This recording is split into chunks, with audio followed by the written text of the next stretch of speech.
look at after sun and the moon, right? After sun and the moon. So, and the books, if you look at, is Uttara Kalamitra by Kalidasa, is also written about the luminosity in units, right? It's 30 units for sun, moon is for 16, and Venus is for 12, okay? Jupiter comes at 10, and Mercury comes at 8, Mars comes at 6, and Saturn comes at 1. And if you want to know the entire 7 planets luminosity, yeah? And Venus, right? Venus, if you look at, is a planet which is about materialistic gains, right? Now, there is a difference between Venus and there is a difference between Jupiter energy, right? Venus is an interior planet, Jupiter is an exterior planet, okay? So, when we take Earth in the solar system, yeah? And Venus is all about materialistic gains. Venus is about, I would say, expansion. Very similar energy to Rahu, yeah? Very similar, I said again. I'm being very careful, yeah? So, similar energy to Rahu. And Venus is also about luxury. Venus is about comfort. Venus is about the so-called, you can call it as, even moksha is also Venus associated with moksha, yeah? And Venus is also about enjoyment, right? Very luxurious way of living, lifestyle. Venus is also about bedroom. Venus is also about sex. Venus is also about marriage here, because Venus is the natural significator of marriage.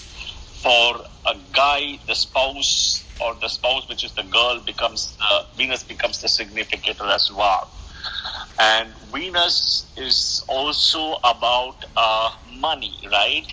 Materialistic gains as well, if you look at. So that's pretty much about Venus at a very high level. Venus,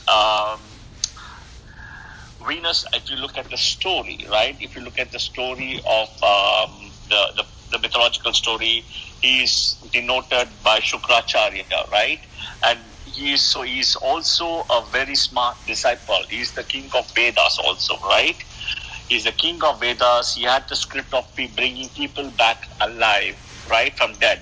So anybody, I would always say that people who are undergoing health issues, sickness, health issues, praying to Venus is a very good way for, recharging yourself, right?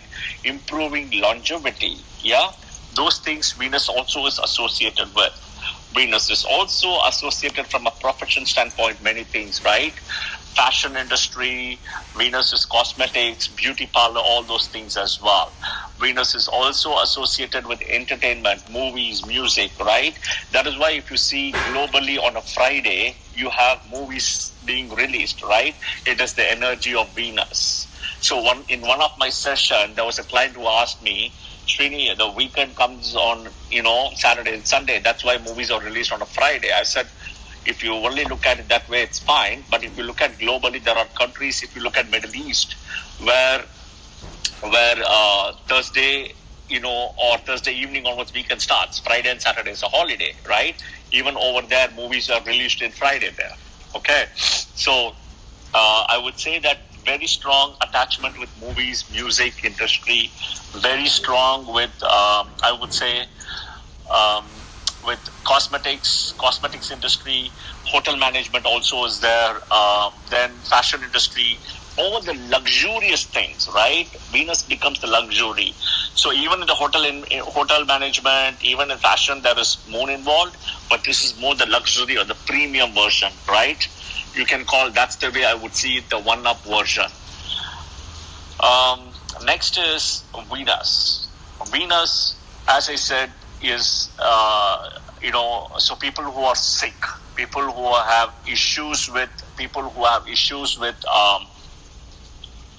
I would say that people who have issues with health, people who are, not well, also have a problem, right? So that's the other thing.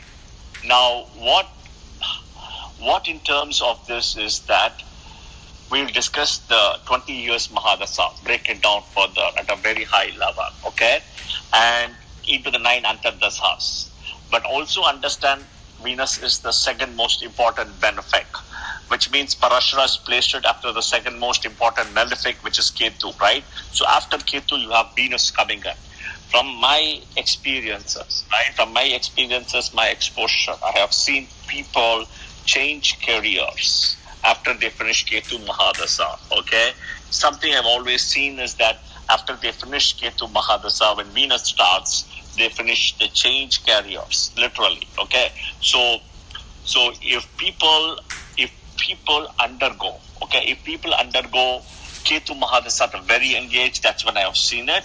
If people undergo Ketu Mahadasha at a later age, something around Ketu undergoes maturity around 48. So I've not seen much after that age, 15. But earlier than that, I have seen a lot of people undergoing career changes, I would say, right? Big changes in the path. Do understand that after Venus, I always say that the Ketu Mahadasha, which is coming, is a big blessing. Yeah, it's a very big blessing. So what is very interesting is, if you look at in terms of Venus Mahadasha, right? Venus or Venus planet itself undergoes maturity around 25 years, right? So if you look at the maturity of the planets, right? Jupiter probably is the youngest one, right? 16. The youngest one is Jupiter, 16, right? So 16 becomes a very important age for a guy, a girl, for whatever it is, right? The puberty and all those things, right? So 16, Jupiter is an important time period, right? Versus Sun and Moon comes next. Sun is around 21, Moon is 24, and then Venus is 25. Moon and Venus energy are very close in this case, okay? And Mars is at 28, right? And Mercury 32, and then Saturn is at 36, okay? And then Rahu is around 42, Rahu, and Ketu is at 48. So if you look at the Venus energy is 25. So literally speaking, a Venus planet matures after 25. So that is one of the reasons I always say, if somebody gets a Venus Mahadasha, the best time period should be 25 years or later, not earlier than that, okay? Because in the earlier Mahadasha of Venus, sometimes the energy of Venus, you don't know how to handle it also. It will give you a lot, but it won't give you the wisdom to make you save things. So something important to note as well in this process, okay? Now coming back to the Venus, right? Coming back to the Venus, the way I'm going to break it down is, we'll start with. So I gave a brief intro about Venus. Now what we're going to start is, we'll go with the two teams, right? It is important when we break down the two teams here as we go into the Mahadasha. I don't know, Kushita, Kavish, anybody who wants to do the two teams for me?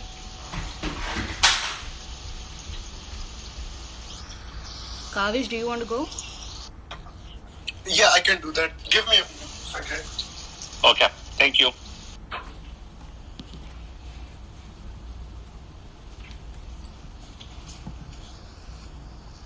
Okay. So the two teams are divided into, one team captain is Jupiter, the second team captain is Venus. Under Jupiter team, the planets are Sun, Moon, Mars, Ketu, and Jupiter itself. And under Venus is Venus, Mercury, Saturn, and Rahu. After this, the 12 zodiac signs are divided between these two teams. So in the Jupiter team, the signs are Aries, Cancer, Leo, Scorpio, Sagittarius, and Pisces. And this can also be said as like Aries and Scorpio are ruled by Mars, Cancer is ruled by Moon, Leo is ruled by Sun, and Sagittarius and Pisces is ruled by Jupiter. The same goes for the other team, where the 6 signs are Taurus, Gemini, Virgo, Libra, Capricorn, and Aquarius, based on the rulership of the planets under Venus team.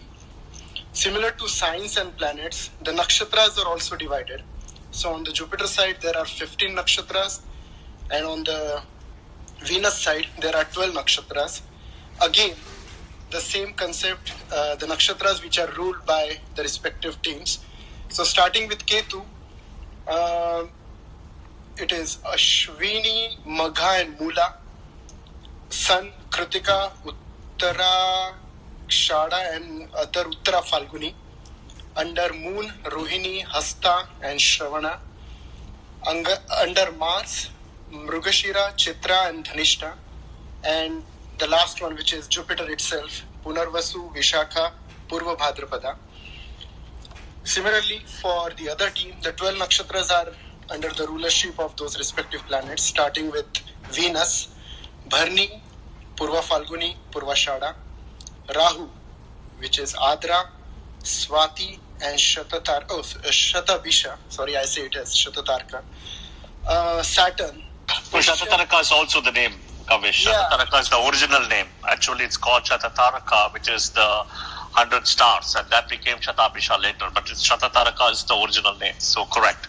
Okay. Yeah, I grew up with that name, and then I learned Shatavisha through internet and Clubhouse. So, but good to know. And Saturn, the remaining nakshatras are Pushya, Anuradha, Uttara Bhadrapada, and Mercury, Ashlesha, Jeshta, and I guess Revati, right? Yeah. Yeah. So these are the two teams which are divided between the captaincy of Jupiter and Venus, and accordingly we can determine the 6 signs in each team and 15 nakshatras on Jupiter team and 12 nakshatras on Venus team. Thank you, Kavish. Hi, Lalita. So as we see this, right, as Kavish has broken down the team A and the team B here, what is important to understand is Venus becomes a functional malefic or a functional benefic based on these two teams, right? Venus is still a natural benefic, right? Venus is the second natural benefic after Jupiter. Venus is still a natural benefic, right? But Venus is also a functional malefic or a functional benefic based on one of these ascendants or the two teams, Jupiter team, Venus team. Do know that within Venus team, right, when the person is a Libra ascendant or a Taurus ascendant, right, Venus comes as a Yoga Karaka, right? Venus comes as a Yoga Karaka, okay? So do understand that Venus will give energy through its results from a natural significationship as well as through its bhavatvas, right? Whichever bhava it's going to own, whichever houses it's going to own, okay? Now, having said that, we will see the signs where Venus will do well, okay? Venus will technically do in all these 6 signs pretty well except Virgo from the team B, right? Because in Virgo, Venus gets debilitated at around 20. So Venus gets debilitated around 27 degrees, okay? So that's where Venus gets debilitated in Virgo. In the natural 6th house of the zodiac owned by Mercury, Venus gets exalted in 27 degrees in the nakshatra of Revati in Pisces, okay? So that's where Venus gets exalted. Now, in this process, right? In this process, what you see is Venus owns house is Taurus. Venus, another own house is Libra. Venus, Mula Trikona house falls in Libra. Venus gets exalted in Pisces. Venus gets debilitated in Virgo. Venus, 2 main enemies are Sun and Moon. If you read all the books, if you read Parashara's test as well, nowhere it is written Venus enemy is Jupiter, okay? There is nowhere written there, right? If somebody tells you Venus enemy is Jupiter, it's not. Venus' 2 known enemies are Sun and the Moon, okay? Sun and the Moon. Very, very similar to, if you look at Rahu, right? The biggest enemies for Rahu are Sun and the Moon. That's why I say Venus is very, very similar to the Sun and, Rahu's energy here, right? Similar, right? Not the same. Some of the books, if you look at Lal Kitab, right? And I also think it's Jataka Alankara, where it says that Venus plus Jupiter conjunction equals Rahu, right? They say Rahu plus something else is there. So it's typically a Rahu energy, they say. Now, what is important to note is that Venus does well in Sagittarius as well. So Sagittarius is a very good exception here. Venus exalts in Pisces, Jupiter house, and typically all planets, including Venus, does very well in Sagittarius. Okay. Now, Venus is the only planet which, when exalted, right, which when exalted will be also in the Navamsha in the same house, which is in Pisces, right? So Venus exalted and a double exaltation happens in Pisces, okay? Which means in the D1 chart and the D9 chart. So Venus loves the energy of Jupiter, Venus needs the energy of Jupiter, and Venus actually embraces the energy of Jupiter, okay? So that's very important. From a natural significator, Venus is the Karaka. We call it the character, the natural characteristics or the significator. Venus is the Karaka for the second house. Second house, which is, if you look at family, right? Which is family. In that, mainly, I would say, is wealth, right? The second house family to Jupiter becomes a bigger significator. Venus comes in the second house for family mainly, especially for wealth, right? Family wealth. And seventh house is for marriage, right? And seventh house is also Venus given for like the partner for a guy, right? That's where the Venus energy is noted with. So the second and the seventh. Now do note that Venus gets debilitated in Virgo, okay? Now the important point here is, I would say that pretty much Venus does well in all the houses from 1 to 12, except 2 houses. Those houses are 3rd and 6th, okay? 3rd and 6th, those houses are. What is interesting is, if you look at the natural 3rd house, belongs to Gemini, right? And the natural 6th is Virgo, right? Venus gets debilitated in Virgo. And the Mercury energy is where Venus gets a little bit of challenge. And one of Venus' best friend is Mercury, right? But the challenge is with some of that energy contained in the house of Virgo and Gemini, right? Because see, Venus, if you look at the 6th house Virgo, right? The 6th house Virgo is a lot about bookish stuff, right? People who have a very strong Virgo, right? They would go into a lot of this masters, double masters, PhD, or even work related would be research, okay? So, but there would be a lot of things which goes around in this process from Venus energy Mercury energy in Virgo, which Venus is very uncomfortable with, okay? Right? And what happens also in this process is, that is the reason, because there is no place for a planet like Venus where it's all about books and education, which is the 6th house, okay? Now what happens is also, right, also there is no place for a planet in such as Venus in the 3rd house where it is about challenging a lot of things beyond the books. See, Venus, as I mentioned earlier when we started the session, is about, luxury, right, comfort, right, all those materialistic gains. So that's where, if you look at a lot of 12th room activities is associated with Venus, where Venus gets actually exalted, right? And it's also the planet which can help you to give moksha. So if you read books like Bhrigu Samhita, Brihad Jataka, right, Phaladipika, it gives very interesting stuff. Venus in the 12th house, right? If Venus in the 12th house is exalted, which is like for an Aries ascendant sitting in Pisces, right, will be rich, provided there is another benefic aspect like Jupiter coming up, right? It also tells you, of course, you have to have the Mahadasha come in, right? It also says that the Navamsa placement has to be good. It also says that there should not be any other malefic aspects on this Venus sitting in the 12th, right? Now, it also goes to say that this person, without any malefic aspect, with a Jupiter conjunction and exaltation in the 12th, what happens is this person has no rebirth, goes to heaven after death. Now, what is interesting is, if it also says one more thing, if there is no benefic aspect and there is a malefic aspect or a conjunction coming into play, okay, what happens is this person won't do well, right? Lose money, etc., but also will go to hell after death. Okay, hell, which means somewhere rebirth is also there. It doesn't guarantee you no rebirth. The other one guarantees you saying that you have no rebirth and you go to heaven.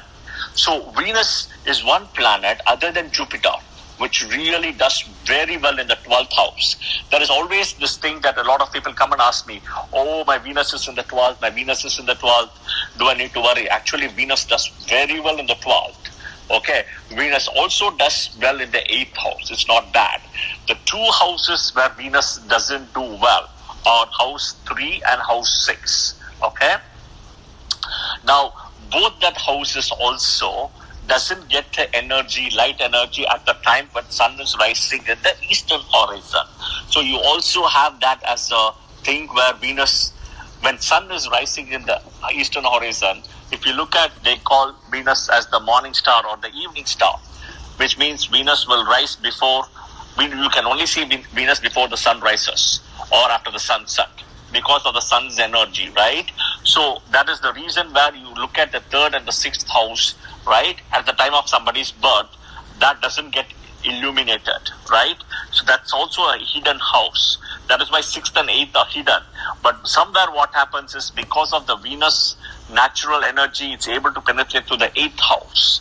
Okay, but you can also explain why it penetrates to the 8th house, because the 8th house, if you look at it as a natural watery house, it's a Scorpio house, right? So in that case, Venus is a watery planet, right? And Scorpio is feminine. Venus is also feminine in nature. So the energy somewhere is able to penetrate into the 8th house aspect. But for the 6th house, Venus has a challenge, right? And the same thing with the 3rd house, Venus has a challenge, right? So I've spoken about two teams, signs well, which are the signs and houses. Any other rules, right? Venus is very important in Venus and Jupiter are very important in all of our lives. Venus gives certain kind of energies for us which is needed, and Jupiter gives certain energies for us which is needed as well. So Jupiter gives about expansion in the family, okay? Expansion as after you get married, kids, your next generation. That is the Jupiter energy. Jupiter also gives you the knowledge, the wisdom, the money as well, okay? Versus Venus is all about luxury life, comfort life, right? And having a partner, having sex. That's Venus, okay? Venus is also about enjoying everything in life, right? So these two energies, so one needs a partner to kind of somewhere have a kid and have some kind of enjoyment in some point of time, right? One needs some kind of luxurious way of living, luxury cars, right? I would say all the movable assets, if you look at Venus is associated with the 4th house, the movable assets, which is your cars, right? For example, vehicles and all those things, right? The immovable assets can be associated with Mars, but the movable assets associated with Venus here. And Venus also has a small significance in the 4th house other than the 2nd and the 7th. So that's something important to note. Now, what happens is, once somebody's Venus Mahadasha will only start after a Ketu Mahadasha is finished. So, Venus Mahadasha runs for 20 years, right? So, there is a big change happens usually I've seen after Ketu Mahadasha starts, right? The Venus Mahadasha, Venus Antardasha runs a little over 2 years or so, right?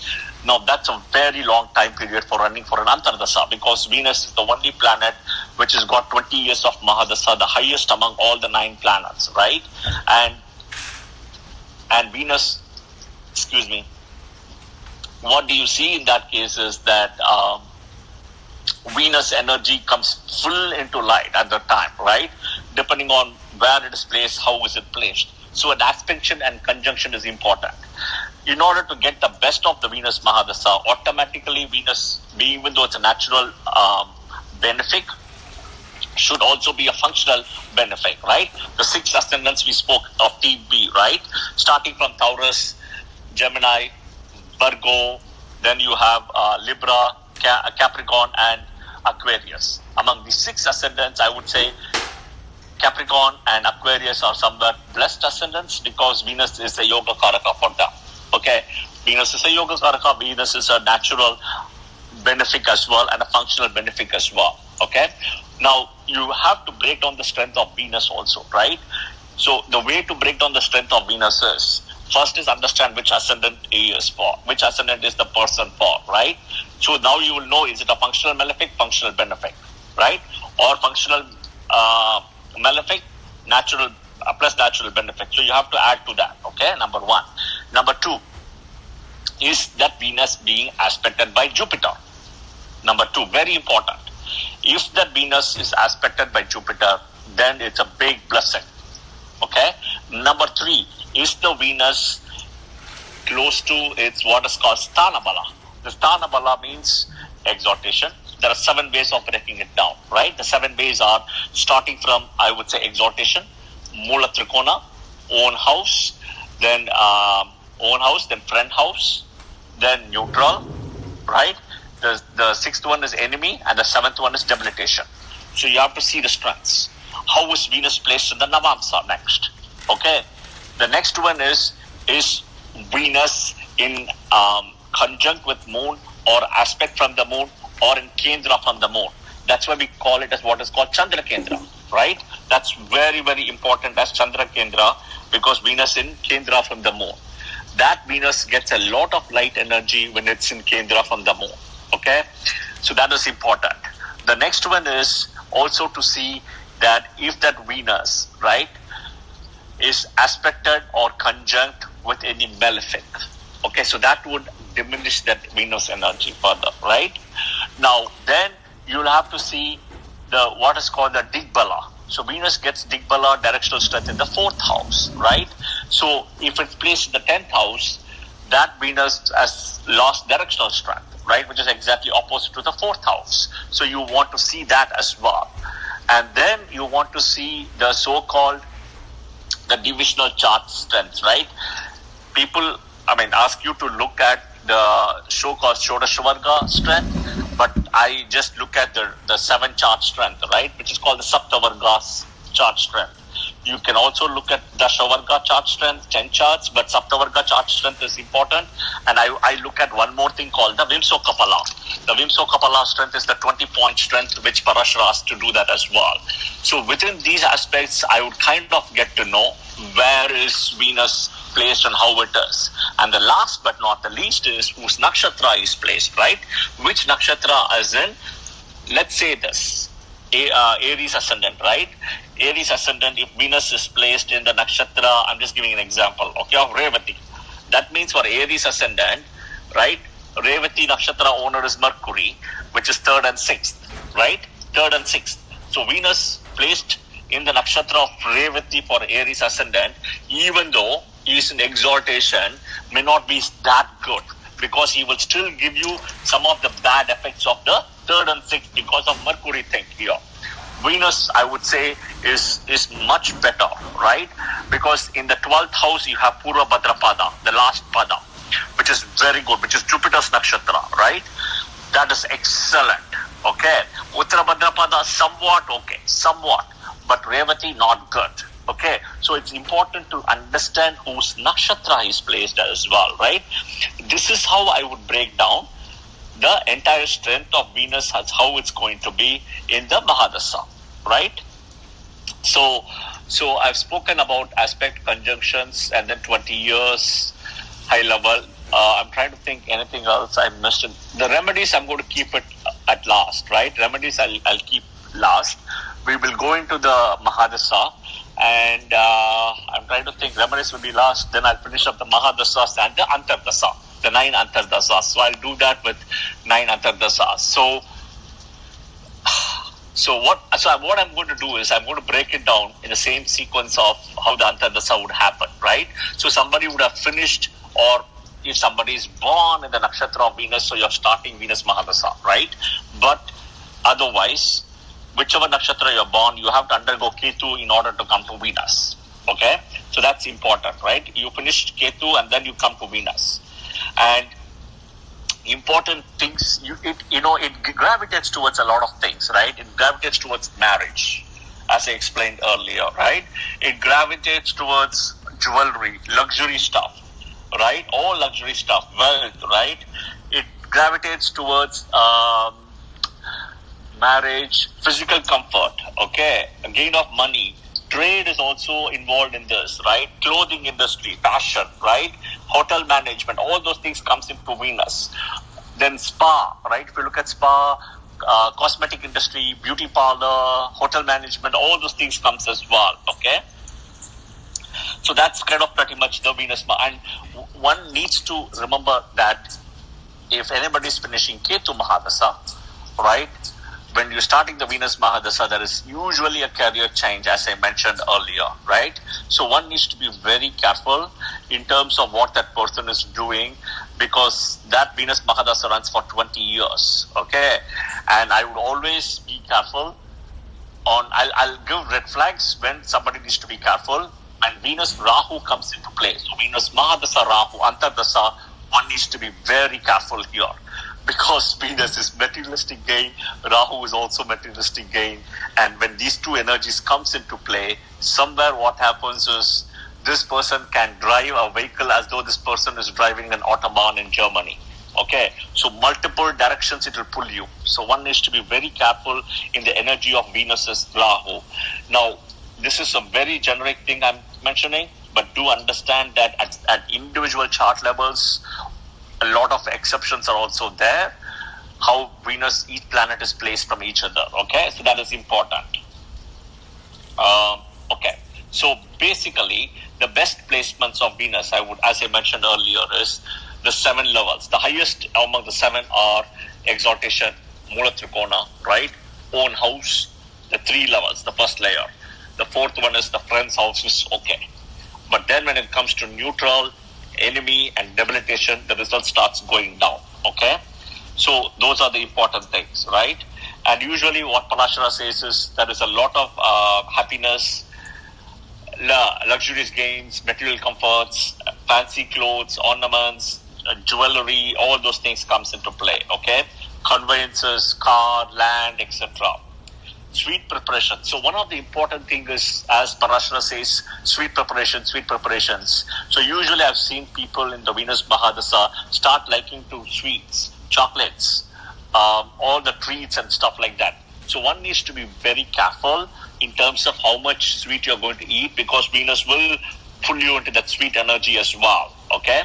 So there is other things as well other than sweet, like addictions like liquor and drugs and all those things. But sweets is also going to pull. So one needs to be careful about that as well.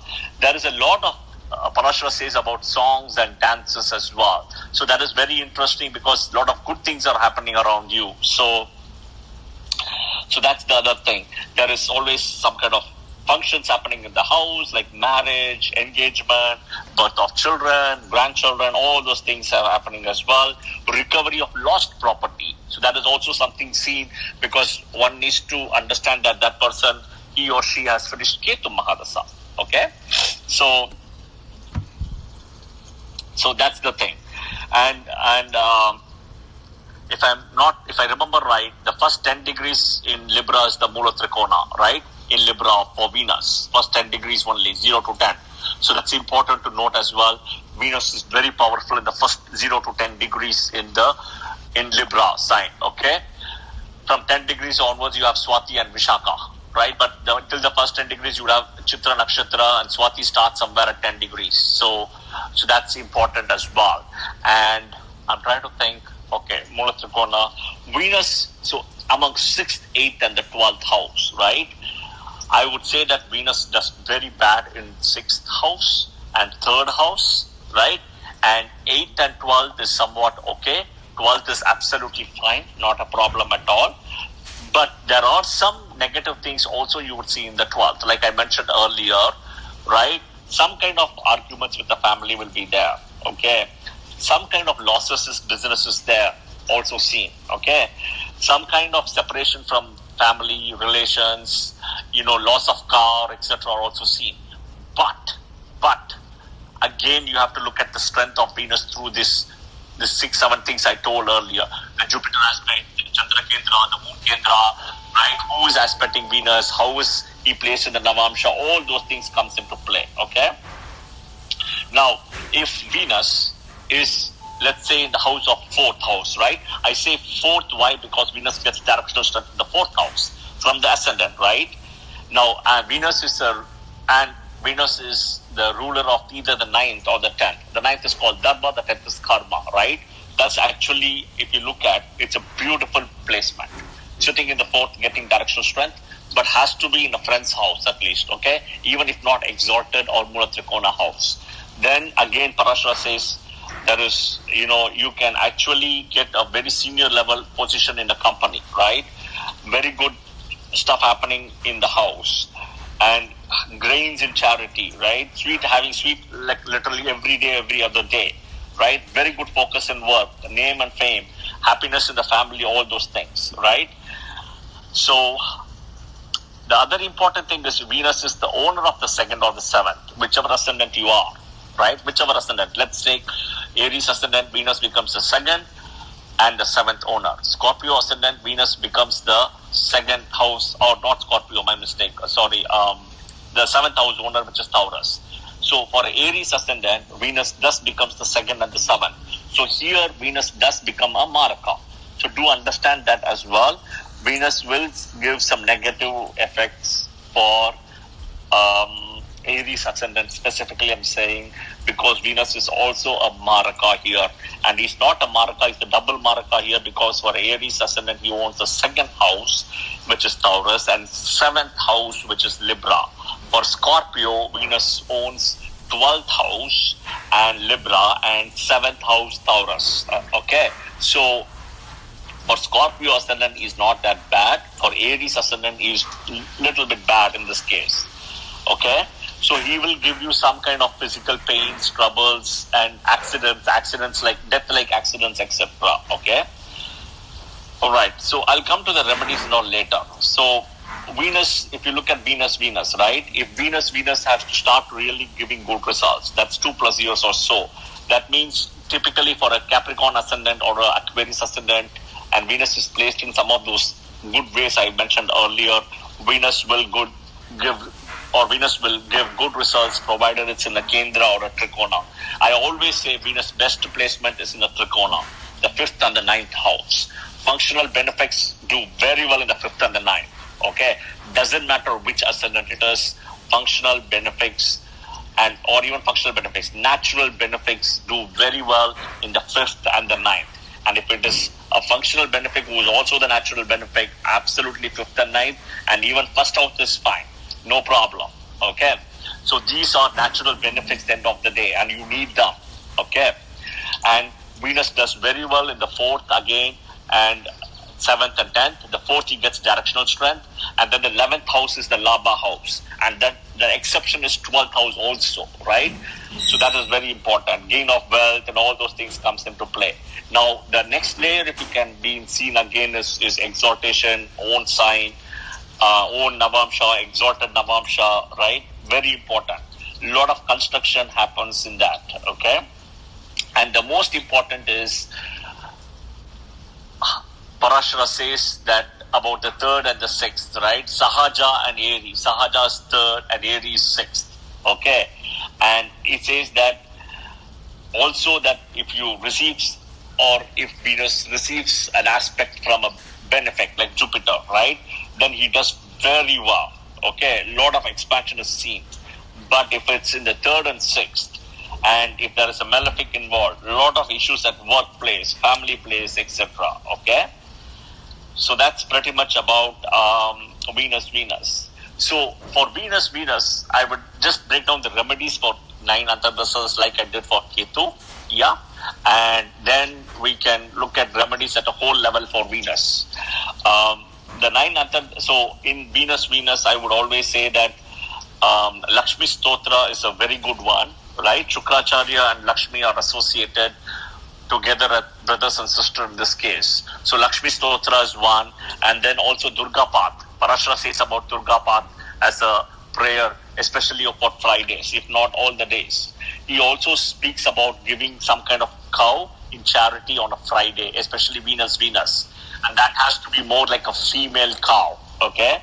Not a male, but a female cow. The next is Venus Sun, okay? Now, depending on how Sun is placed, right? and depending on how sun is placed, he can give you good results in terms of Kendra Trikona. The way you have to break it down is you have to check sun's placement not only from Venus as keeping Venus as ascendant, and see where sun is placed, and also see the sun from the ascendant. So I'll give another example. Aries ascendant. Okay, let's take Aries ascendant. Venus is placed in the 12,000 Pisces. Okay, so exalted we can keep it. Now let's say sun is placed in third house in Gemini. Okay, from the ascendant, right? Now from the ascendant, sun is placed in the third house, which is the Upachaya house. Okay, in Gemini. But from Venus, sun is placed in the fourth house in Gemini. Okay, so you have to interpret both these results together, and you have to also interpret who is aspecting the sun, right? The nakshatra, who is aspecting conjunction, how does he go to Navamsha, and do understand sun gets Digbala in the 10th house. So sun in the third house is close to having 0 Digbala here, okay? Because in the fourth house he loses Digbala, the directional strength. So sun, very important. If sun is placed very well, this person would have the ability, right, somewhere to do a small business or start his own business as well, be his own boss, right? Runs a show in Venus Mahadasha, Sun Antardasa, okay? Can also work with government stuff, right? Government and even politics. A lot of things are seen through both Sun as well as Leo as well, right? And a lot of gains are also seen in this aspect. Now, if Sun is placed very well, even marriage is indicated in a Venus Mahadasha, Sun Antardasa as well, okay? And father's health will be good, etc. But if Sun is very badly placed, say 6th, 8th, and 12th, okay? Now, even I would say 6th I won't be worried about. I would not worried about 3 also. The 8th and the 12th, if Sun is placed from ascendant as well as from Venus, right? Ascendant and Venus or both. Sun would give some separation from the family, sometimes using anger, foul language, stress, a lot of things around that Sun would give as well, okay? So the way I would say for the remedy is for Venus Mahadasha Sun Antardasa is do Aditya Hridayam, right? Aditya Hridayam on a Sunday, right? Especially in the morning is a very good thing. Evening at sunset also you can do, but morning absolutely yes. During the sunrise time, even if you cannot say it, listening is great along worshipping with sun god. Okay. Now, I would also say you can give food on a Sunday to homeless people. Avoid, eating seafood, meat, etc. on a Sunday. Be clean, right? All those things are there you have to follow as well. Now, Venus, Moon. Okay, so Venus, Moon. Now, Moon, you have to first check the strength of the moon, right? The strength of the moon, you have to break it down when it comes to moon. The moon, whether it's a full moon, new moon, right? Or a waxing moon or a waning moon. You'll have to check that, okay? Now you have to check the Digbala of the moon. Moon, like Venus, gets Digbala in the 4th house. You have to look at the Sthanabala of the moon, which is part of what is called the sixfold Shaktabala of the sixfold strength. So Venus, like moon, gets Digbala in the 4th house, number 1. Venus also, along with moon, is a feminine planet as well, right?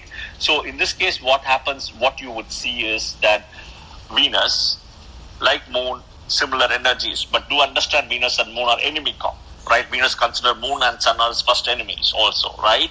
So in order moon has to do well, that means your Venus has to be dignified and your moon has to be with strength, okay?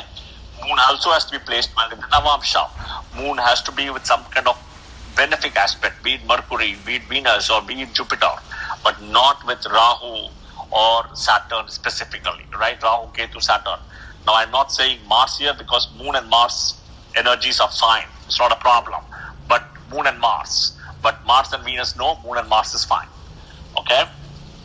Once you see that, a lot of gain of wealth is seen if Moon is placed well. Okay? Again, Moon would do very well in the Trikona, the 5th and the 9th and the 1st, if provided with strength. The Moon does well in the Kendra house as well, right? Especially the 4th, 7th and 10th. Now, among 4th, 7th, and 10th, moon does very well in the 4th, again, Digbala. So you'll have to check the placement of the moon from the ascendant, right? From the ascendant and from the moon, from the Venus who's running the Mahadasha as well. Both needs to be checked, always, okay? The next one important thing I would say in this is, there is a lot of this, Parashara says that music interest comes in Venus, Moon, Mahadasha. So music, entertainment, cinema, all those things, a lot of things comes in that thing as well, right? And a lot of decorations, profits happens as well. In business, a lot of things happens if it's placed well. Now, if it's placed very badly, let's say moon is placed from 6th, 8th or 12th, from Venus, from ascendant or from both, and that moon is a waning moon, malefic aspect, etc. A lot of mental stress, mental issues, okay? Fear, suicidal issues are happening also, right? Now, foreign land journey is there, foreign land, but also issues in foreign land, separation from family, or a lot of those things are also seen through this process, okay? Now, I'm trying to think what else today. Okay, so the remedy is, Monday becomes very important for Venus, Mahadasha, Moon, Antardasa, yeah, Monday. And giving a charity, like a charity of a female buffalo, but Parashara says what is called a tawni. A tawni is a brownish white color kind of a thing, right? Tawni color. So it's like a white colored female buffalo kind of a thing, or a cow. That's the one Parashara says very clearly. You can also give clothes to homeless people on a Monday, right? Avoid eating seafood, meat on a Monday, and be clean. So these are some of the remedies I would say for looking at Venus and Moon here. The next is Venus Mars, okay? Because once we finish Venus Mars, we have Venus Rahu, which comes a very interesting energy there. And the other one important thing is also Venus Saturn. I would always plug Venus Rahu first, and then Venus Saturn when we come later as well. And even Venus Jupiter is not a problem. Venus Saturn and Venus Rahu, okay? And I'll explain what happens in this process as well. So Venus Mars, okay? So again, you have to check some of the things. Mars does very well in a Kendra, not more than a Trikona Kendra. The Kendra 4, 7, 10, right? Among these three Kendras, the Ucha Kendra called the 10th house, right? Kendra, which is the biggest Kendra, right? The 10th house, Mars does very well like Sun. Both of them get directional strength in this process, right? That's very important of getting directional strength. So that's the 10th house, right? Now, if Mars is placed in 4th, 7th, and 10th, it gives good results, right? More than the Trikona thing, okay? And you also have to check from the ascendant and from the Lagna Lord here, or the Dasa Lord here, which is Venus. So there is property, mainly property of immovable assets like land, house, all those things are seen, okay? If Mars is placed in 6th, 8th or 12th, I would not even say 6th, 8th and 12th actually. So 8th and 12th, I would say if it's placed from ascendant or from Venus position, right? What happens is there are health issues like cold, a lot of cold is seen, diseases, job loss or position, right? Loss, quarrel, argument, everything is coming. And also the fact is a lot of, I would say, anger and stress involved as well, okay? And even loss of land is also seen if Venus, or if in Venus Mahadasha Mars Antardasa, if Mars is the second house or 7th house owner. Mars is the second house owner for, or 7th house owner for Libra ascendant, right? Or for so one is Mars is the second house owner if you look at for Pisces ascendant, but I don't see much of a problem. But for a Libra ascendant, Mars owns the second as well as the 7th, right? So that's very important. And then for Taurus ascendant, Mars owns the 7th house here, Scorpio, right?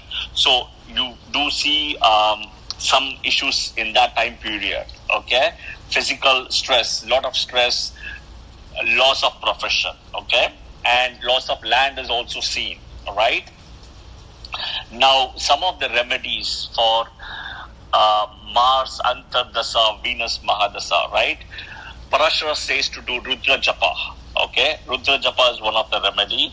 On Tuesday becomes a very important thing. You can donate a red colored bull on charity on a Tuesday. Okay, and again Tuesday becomes very important. So no meat or seafood. You can donate red gram, red lentil also on a Tuesday. Yeah, and Kartikeya is a deity you can pray for Mars as well. Hanuman also, more than Hanuman also you can pray for Mars energy. Kartikeya is there.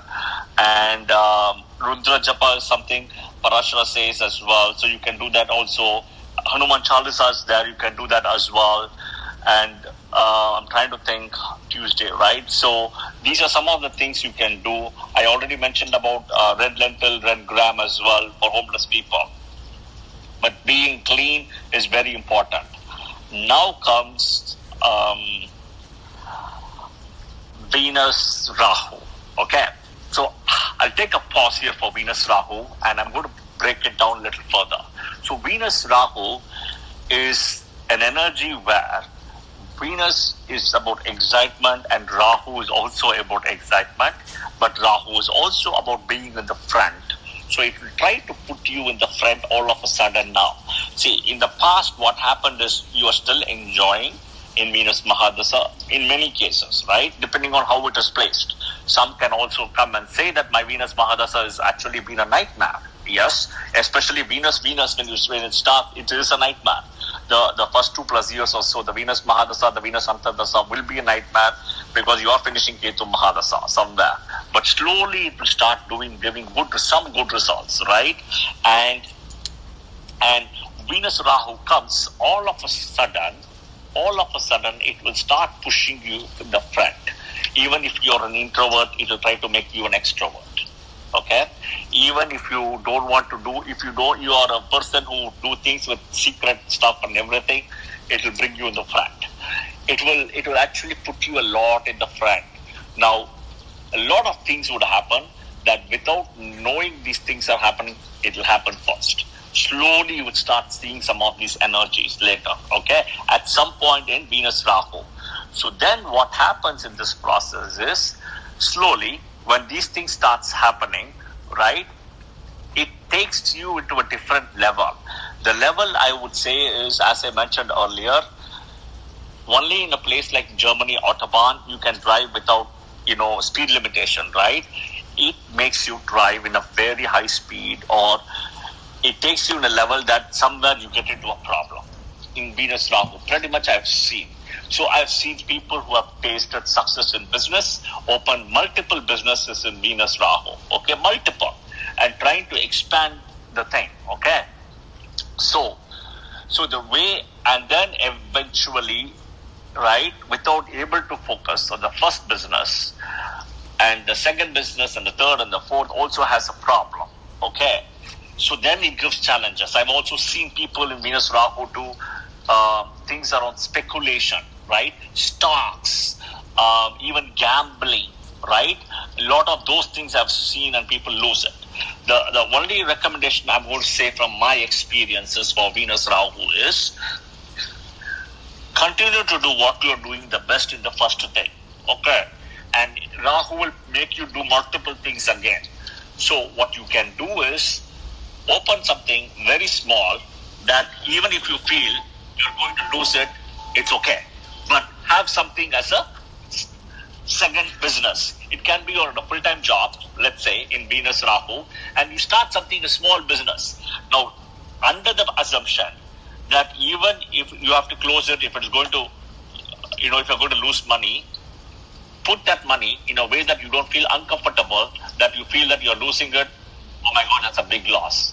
Be ready to lose it, right? But at the same time, be aware of the circumstance. Venus Rahu, okay? I would highly, highly caution Venus Rahu here. And there are positive things seen, as I said. It will give you a lot of positive things, but it's a little bit uncontrollable as though you're driving in Germany in Autobahn, right? So that's the thing.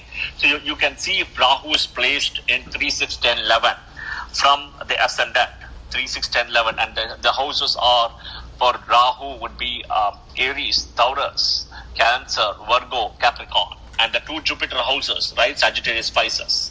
And now you also have to see whether Rahu has got some benefic aspect. Then he would do good. Okay? That's very important. Parashara says in that for Venus Rahu, right? Otherwise, what happens if there is a malefic aspect, it would take you the same way as I explained about Ottoman. Okay? If Rahu is in other houses, Saturn aspect or a Mars aspect comes into play, right? Then the Rahu thing is a challenge where it will try to take you in multiple ways and start making you lose money, okay?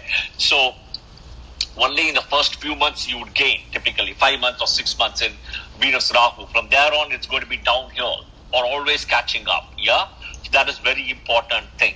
And usually in Venus Rahu, it also takes you to foreign countries. There's a very good chance taking you to foreign countries, okay? And also very important is in Venus Rahu, it separates from your family, right? Because you're moving to a foreign country, right? I would always say in Venus Rahu, build a lot of good karma, okay? Because on a Saturday, because what comes next after Venus Rahu is Jupiter and then comes Saturn, okay? Which is another nightmare, I would say, after Venus Rahu. So Venus Saturn, okay? So be aware of that, build good karma on a Saturday. So I'm going to give some of the remedies as well, which you can do for Venus Rahu, right? Parashara says the remedies are Mrityunjaya Japa, okay, for Venus Rahu. On a Saturday, if you cannot do it for all the days, okay? Now, one more interesting thing I've seen people in Venus Rahu is automatically get attracted to blue color more. Blue and violet, okay? Blue and violet colors, very strong attraction. Buying blue colored, violet colored car, clothes, comforter, bedspreads, all those things with blue, okay? Be aware because you don't want to, blue is associated with Rahu and you don't want to, push the Rahu energy further, okay, into the thing because Venus Rahu is a challenge. One more important thing is, I would tell you is I have seen many charts where Rahu is placed by an aspect of, let's say, Saturn or some other malefic planet, Mars, pushes this person to do cheating, okay, cheating. Now, the cheating can be, right, can be many ways, right? Cheating a company, cheating the spouse, all those things are there because of Rahu energy. Now, things will change if a Jupiter aspect is there again, okay? So, do understand that as well in this process. And the remedies I said are Mrityunjaya Japa on a Saturday, yeah? Mrityunjaya Japa. You can give clothes, money, food to homeless people on a Saturday. Black cow, specifically a black cow, okay? On a Saturday, you can donate. Avoid seafood, meat on a Saturday. Worshipping the deity Parvati is very important, right? Parvati, Shakti, right? For Rahu's energy here. I would also say you can also worship Shiva also if you want. If people prefer a male god versus a female. But I would always say Shiva, Shakti, Durga, Parvati are very important for Rahu's energy here, okay? And also doing Mahamrityunjaya Japa, right? Because there is some health issues, mainly like addictions is also there. Alcohol addiction, okay, drug addiction, right? What else I can think of? Even like, for example, horse racing, gambling, casino, all the addictions are also there, okay? So do understand in Venus Rahu about the energy. Next comes Venus Jupiter. Always interesting when somebody has Venus Mahadasha, Jupiter Antardasa, or Jupiter Mahadasha, Venus Antardasa, okay? The energies may be different, but there is some interesting things happening if Jupiter is in exaltation or own sign. Jupiter is placed in Trikona, the 5th and the 9th, or even 4, 7, 10, from Venus as well as from the ascendant, right? And of course, benefic aspects need to be seen as well. And if Venus or if Jupiter is placed in the 6th or the 8th from Venus or the ascendant, right? Some bad results will be seen. But good results are seen from exaltation, own sign, own Navamsha, own exalted Navamsha, etc., right? A lot of your old issues of recovery of money, property, all those things will be recovered this time period. Okay, a lot of I would say people would come to you for your knowledge as your knowledge learner. Okay, in Venus, Jupiter. Okay, people would respect you a lot for you all the hard work you put in your life. This is the time period people will come and seek from you as like a guru kind of a thing. Okay, like a guru. So a guru means removal of darkness, right? Somebody who can guru, right? Somebody who can remove darkness from your life, right?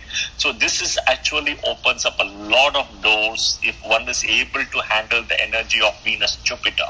Yeah. So that's the one thing I would say.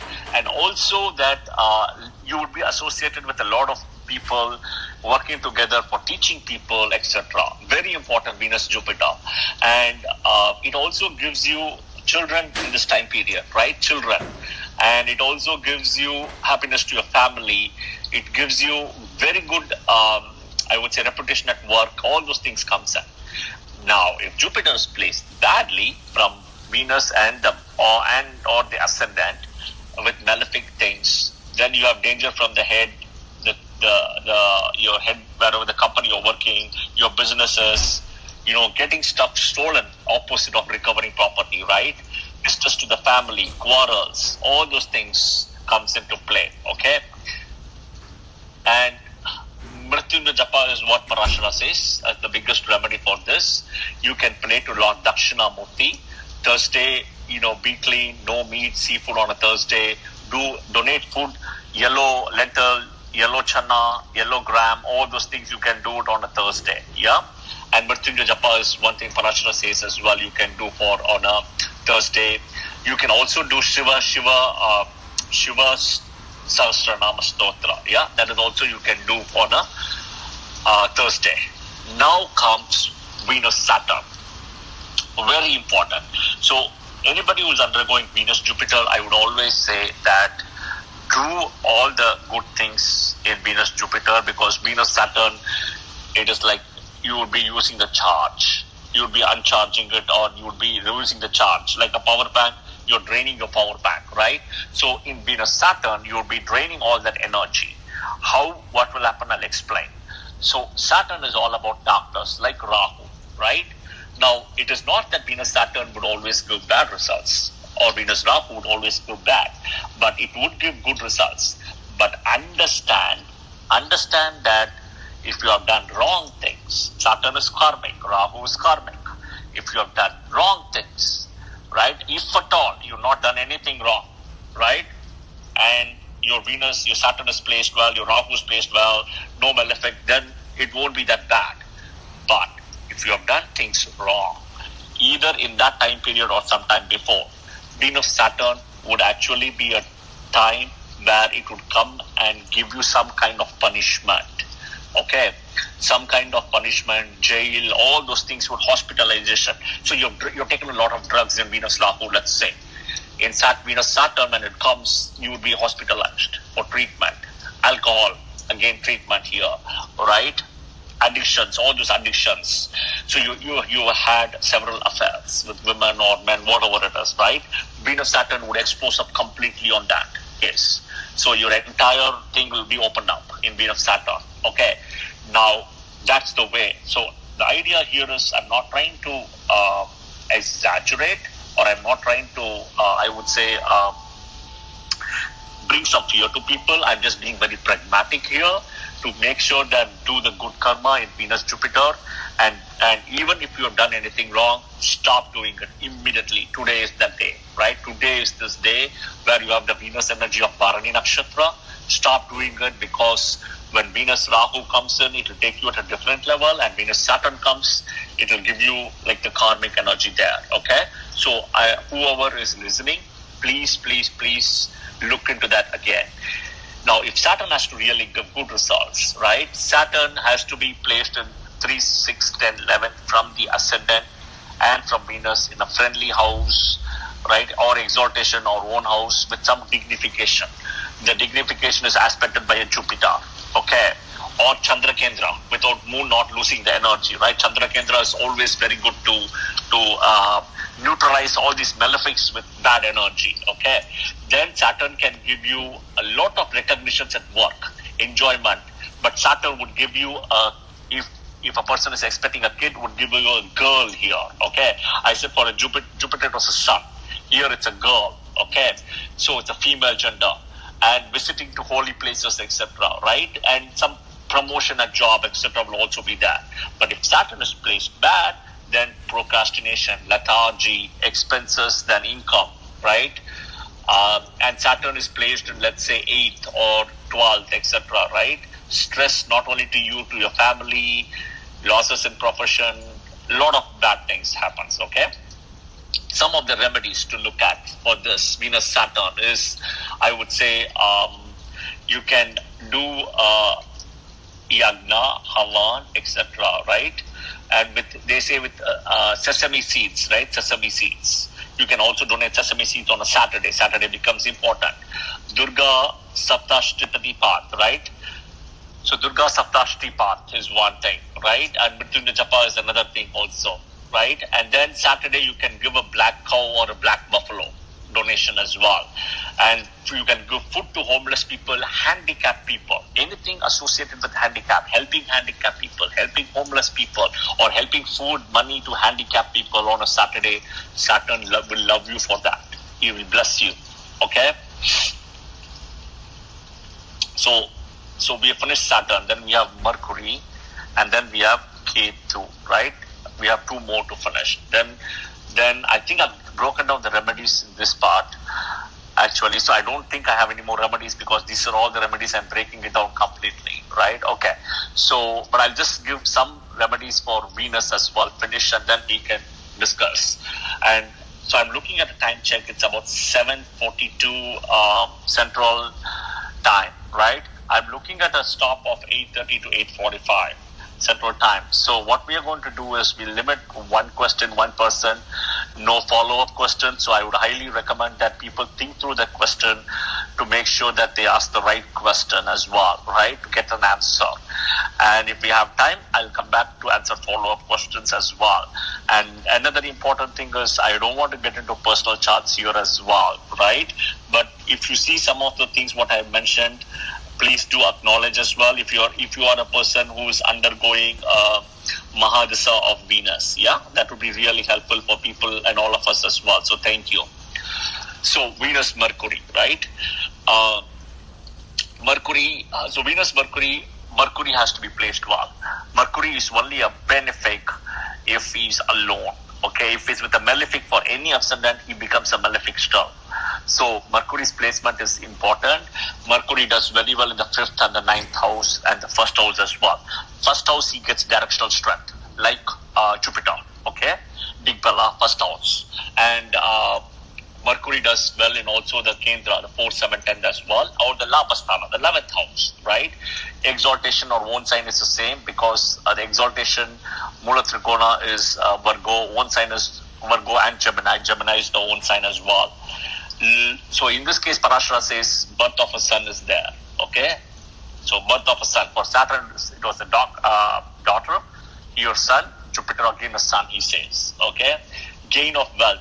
I mean, birth of a son, but one has to see the age and all those things and apply. Right? If one of them is single, no partner, then there's no birth of son here, okay? So you have to understand the things as well. Or somebody's in the 50s, you should say that no birth of son here, right? So you got to apply some of those basic rules as well. And then you have a lot of gains of fortune, right, in this, because you have two benefics here in this. And then you have a lot of reciting the prayers and stuff, okay? Prayers and slokas, mantras and all those things as well when Mercury comes in, because Mercury is about learning as well, right? Books, education as well, right? Somewhere higher education is also seen in this time period. Higher education can be not only from a school level, it can be from sacred books as well, okay? If Mercury is placed in 6th, 8th, no, Mercury does bad in 12th. More than 8th, it does very bad in the 12th house from the ascendant and from Venus also, right? So if it is 12th or is aspected by malefics, then there is accident, loss of car, there is stress, living in other people's houses, etc. Okay. So the Wednesday remedies of Wednesday become a very important day. So Wednesday, praying to Vishnu, Balaji, Vishnu Sahasranama, these are very important things, right? Chanting, reciting, listening. Avoid, seafood and all those things on a Wednesday. You can do volunteering for schoolwork and colleges and helping them as well. Okay? So that is something on a Wednesday you can do. And importantly again, Wednesday becomes very important. Okay? The last is Venus Ketu. Okay? So Venus Ketu is the shortest time among the 9 Antardasas, and Venus Ketu and Venus Mars are very similar. The second shortest, I would say, because Venus Sun is the shortest, followed by Venus Mars and Venus Ketu. Yeah. So Venus again opposite energy to Ketu here, right? Ketu is without a head. So in case of Venus Ketu, what you would typically see is very, very moderate results. Okay, I wouldn't expect pretty big results regardless of the placement. Okay. So if Ketu is really placed well, so Ketu does very well in 3, 6, 10, 11 houses. Ketu does very well in houses Virgo, then you have Aquarius, Scorpio, 3 houses. So Virgo, Scorpio, Aquarius, and then 2 houses of Jupiter, Sagittarius, and Pisces. Here's where Ketu does well. Ketu has to have some kind of an aspect, of a benefic aspect, so that is kind of the head energy. Okay, so then there are some kind of moderate gains when Venus Mahadasha Ketu Antardasha starts. That's only for a few months, and then it will slowly start collapsing. Okay, so the last part of Venus Ketu would be, or if you break down the Venus Ketu into 3 parts, the first part, few months may be good, if at all. From there on, it's going to be there. Do understand that this person is also ending 20 years of Venus Mahadasha through Venus Ketu Antardasha, right? So the last part, the middle part will be a tough one. Okay, usually from the starting itself, you will see many cases. Some places I have seen people getting some good results for the first few months because of dignification of Ketu. From there on, the last part, the middle, it will be difficult. Parashara says that if Ketu is badly placed in the 12th from the ascendant, 12th from the Lord of the Dasa, or with the malefic, or Ketu in the 8th from the ascendant or Lord of the Dasa, the 8th and the 12th, not 6th. Okay, so the 3, 6 is good places. The 8th and the 12th is bad. Then he says that there will be danger from thieves, okay, wounds, snakes, reptiles, stuff as well as seen as well here. Dogs as well, like biting from dogs and stuff like that, right? Tiger and all those things are there. A lot of stress is seen. Lot of stress, and diabetes is seen as well here in this time, Venus Ketu, right? And expenses, and I'm trying to think expenses, what else is there? Losses in ventures, losses in jobs, a lot of things are seen in this, okay? And some kind of accidents are also seen, hospitalization also seen in Venus Ketu, right? And I've also seen hospitalization in Venus. Venus, I've seen several hospitalizations happen because Ketu gets finished, Venus starts, lot of surgeries. Even Venus Ketu I have seen, and Venus Mahadasha, Venus Antardasha, okay? And so those are the things. The way I would say is remedies are Mrityunjaya Japa. Tuesday becomes an important date. Giving a goat in charity, right, is very important as well on Tuesdays, okay? And avoid eating seafood, meat on Tuesdays. So these are the things I would say for the 9 Antardasas, the remedies I have broken down. Now from Venus itself, right? Venus as Venus planet remedies, to the last thing I'm going to summarize is Venus Friday becomes a very important day, right? So really being very strict on a Friday, no entertainment, no, partying, no meat, no seafood, right? Take shower, pray to Venus God. It can be also Lakshmi who's associated with Venus, right? Lakshmi can also be prayed on a Friday. You can also listen to songs like Lakshmi Stotra and all those things. And I'm trying to think what else I can think of. Then you can give, Parashara says a cow, a buffalo, or a goat in charity on a Friday, right? For this energy. Now, what you can also help is you can help people on a Friday by food and clothes as well, right? So that's very important as what you can do as well. And then if you want to look at from a Venus energy, you can donate white beans, right? White beans or barley on a Friday as well, right? And Venus is Friday energy. I'm trying to think what else is there. The color associated with Venus is through the spectrum is Vibgyorus violet, right? The color. And I would say that Venus is also the diamond white color or the off-white, the silk color, right, is associated with Venus. And also I would say the cream color is associated with Venus. So that's pretty much it. So I'm going to take a pause and I think I'm done and we'll open the floor for questions. So I hope this was helpful and thank you for listening patiently for close to an hour and a half. Yeah. And kindly follow not only myself but the speakers and mods in the room as well as the Vedic Astrology Club. Thank you. Kavish to you. Thank you, Srini.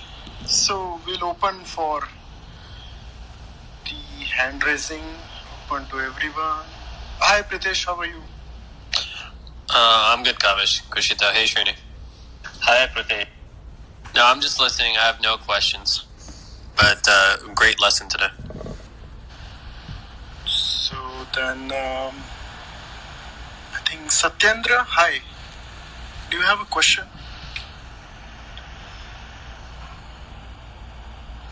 You there, Satyendra? Okay, I'll come later. Hi, Sangeeta. Hi, I have a quick have a- question. Yes, Yeah, hi Srini. Hi Sangeeta. Hi. Just a quick question about Venus, Saturn. So what if, I know you talked about, obviously Saturn being a natural malefic, right? But what if your Saturn is exalted? Are the effects going to be as harsh? So, the exhortation is a good way here, right? But again, you'll have to see, it is still a natural malefic. Saturn is still a natural malefic. The exhortation can give you some good results for sure, okay? But the dignification has to happen. Okay, so the dignification of Saturn is through aspect of Venus or aspect of Jupiter or Saturn in a Kendra to the moon. 4, 7, 10 to the moon. Okay, especially the 4th and the 10th to the moon. Moon is and Saturn are there. Somewhere Saturn gets dignified. See, Saturn is still a malefic planet. Okay, so imagine this. I'll give an example. There are a lot of animals poison has been taken or animal stuff taken and used today as medicine, right? So if you look for example, the medicine for rabies and all those things are taken from animals, right? End of what they have been done is they have been dignified in a way which is made into a vaccine. Okay, even COVID, if you look at the vaccine has been done in a way where they are actually injecting the virus into your body. That's vaccination. It's nothing but the medicine has been dignified. Okay, so the dignification of Saturn has to happen to give good results. But what I'm saying also important is in Venus Saturn, one needs to be very careful in terms of the things I said earlier. If you were there earlier, you would have understood what are the things I broke it down. Like, being very, build good karma in Venus Jupiter. Don't go too strong in Venus Rahu. Go slow in Venus Rahu. If you do anything wrong, cheating or whatever it is, then Saturn would punish you when Venus Saturn comes. If you're not, you don't need to worry. It will give you good results mostly. But check for the dignification of Saturn. Okay? Okay. That's what I would do. You're welcome. Thank you. But does it make sense? Yes, it does make sense. It does. Yep. Thank you. You're welcome. Thank you, Sangeeta. Satyendra, one second. I forgot to ask Kushita. Kushita, do you have a question? Sorry about that. No, it's fine. Thanks, Kavish. Sorry, Kushita, I missed you as well. Sorry. No problem. No burning questions. Thank you. Satyendra, go ahead. Thank you, Kavish. Hi, Shini. Hi, Kushita. Shini, I just had a question related to Venus. How does it impact you if your Venus is combust and in the D9 if Venus is in 12th house? And also, since you were talking about Venus Rahu, so the things that you said related to Venus Rahu, is the same applicable to Rahu Venus? So that is my question. Yeah. Well, it is different. So it is, so you're asking multiple questions here. I'll have to answer one question. Tell me which question you want me to answer. You can answer anyone. So how does Venus plays out in 12th house in Navamsha D9? No. So you just can't go and see 12th house, right? You have to see what is that house. You have to read. See, I'm doing a session on D9. People have asked me a lot about interpretation of D9. You just cannot read D9 on its own. Okay? Just the way you go to a doctor, they will look at all the test reports together, right? Your blood test, for example, your blood test, your X-ray. You don't read one versus the other. So here you have to look at D1 and D9. In D9, 12th house. Okay, what is the 12th house? It is a benefic house. It is a malefic house. Now, what does the 12th house in D9 mean in the first house? So there are a lot of things to be interpreted. I am doing the session on that. So you're going to wait on that, yeah? Oh, no problem. So can we take the question about, Rahu Venus then, if it plays in the similar way? Yes. So I guys, let's limit to one question. Yeah, I will answer this, but let's limit to one question because you're now going back to the second question now. So Rahu Venus, Rahu is the Mahadasha owner, and Venus is the Antardasha owner. Okay, Mahadasha owner is 50%, Antardasha is 25% only. So imagine two people driving in a car together from point A to point B. In Venus Mahadasha, Rahu Antardasha, Venus owns the car, Venus drives the car, and Rahu is sitting next to him in the car and giving directions. So Rahu will guide the Venus in the Venus Mahadasha, Rahu Antardasha. Okay? Now Rahu Mahadasha comes, Venus Antardasha comes. What happens is Rahu will drive the car. It's Rahu's car, and Venus would give directions. Okay, so Rahu Venus, right? Rahu Venus does a lot of good things, not that bad, but one needs to be little careful in terms of the exposure and in terms of the fun the person is going to have, because after Rahu Venus comes Rahu Sun, right, and then Rahu Moon and Rahu Mars. Somewhere the Rahu Mahadasha will start breaking up slowly, right? So Rahu Venus is a time period where one needs to start collecting and saving all the good things for the end part of Rahu Mahadasha. So I would do it differently than Venus Rahu is different. Okay? Thank you, Srini. Thanks a lot. You're welcome. Thank you, Satyendra. Hi, Shubhendru. Do you have a question? Yeah, I have two questions. One, I'll go for one. Right. Perfect. Go ahead. Hi, Shrini. Hi, Krishna. Hi. Shrini, I have this question. You have mentioned Venus, Mahadasha, and Antardashas along with that. What if Venus have a conjunction with any planet, for example, with Rahu? So throughout the Venus Dasha, the Venus Rahu Dasha Antardasha thing you have mentioned, the same thing happened till the entire Venus Mahadasha and like that. So when Venus, so you have to look at conjunction in terms of degrees. Okay, in terms of degrees. Now Venus with Rahu is not. See, Venus with Rahu will if it is at 8 degrees. Okay, so if it is at 8 degrees and then I break it down 13 degrees. If it is at 8 degrees and less than 8 degrees, your Venus Mahadasha can go topsy-turvy. Okay, Venus would actually dignify Rahu. But if this person gets Rahu Mahadasha, this person Rahu Mahadasha would be much better than Venus Mahadasha. Okay, now Venus Rahu conjunction Also, I have seen people getting exposed into a lot of, how should I say, glamour stuff, fashion industry, movie industry, all those things are there, entertainment industry stuff, Venus Rahu, okay? But also, if there is a Saturn or a Mars aspect on this, it goes to a different level. Cheating and all those things comes into play. So Venus Rahu conjunction has to be seen very differently. One also has to know what is the house owner of Venus in the chart. If Venus owns second or the seventh house or something like that in the chart, it can actually give exposure to foreign country people, foreign national people, having affairs partners from foreign countries and stuff. So it is a big can of worms if I have to explore or explain about this conjunction. With 13 degrees, Venus Rahu, I would say there is a little bit of things seen, but not a big thing. Anything above 13 is not a conjunction at all. That's the way I would break it down. Okay? Okay. Thank you, Shri. You're welcome. Thank you, Shubhendru. Hi, Lanet. How are you? Do you have a question?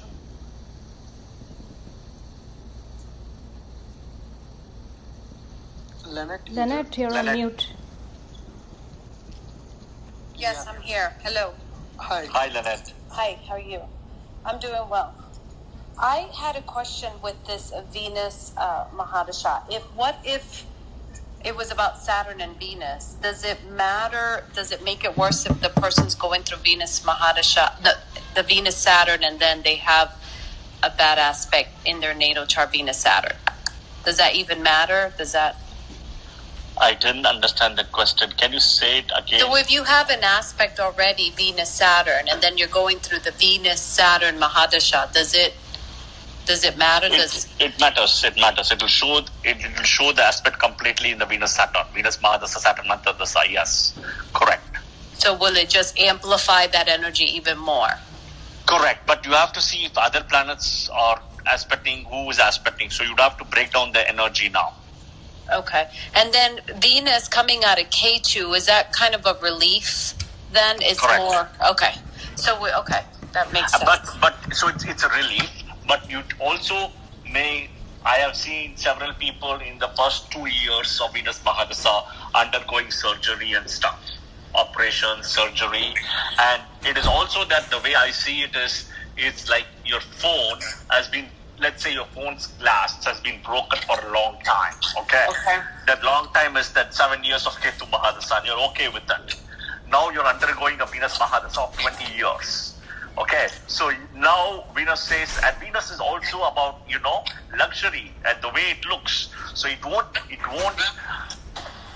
accept the reality to have a broken phone glass or anything. So it would change, it would fix everything. So in Venus, I have seen a lot of things happen, health issues. In Venus, I have seen also issues happen in marriages and stuff. All those things would break up in Venus also, in many cases, okay? And it Venus onwards, at some point, it gives you new energy. That's very important. Yes. New life, you can call it. I've seen people undergoing plastic surgeries in Venus. Plastic surgery, okay? Cosmetic improvement. Right? Cosmetics, right? So facial improvement, facial things, masquerading, a lot of things, because all of a sudden you now want to make sure you look good, feel good. It's like getting out of like that K2, because I know someone goes their K2 period and they want to get a hair implant and new teeth. Yes. And I know K2 is that aspect you told me, but right away they're saving. It's almost like they're anticipating. They don't even know. This person doesn't even know that he's going into Venus next Mahadasha. He's already planning to beautify for his self-esteem because he feels he's been defeated through this K2 Mahadasha. So yes. And it's also that this person is breathing a new life, which means what happens is the way he or she is will now feel that I am not that anymore. I want to change myself. Change is not only in your manners, in your etiquette, but it's also the way how you look and how you feel. Would bleach the hair. I'm just giving an example. Bleach the hair.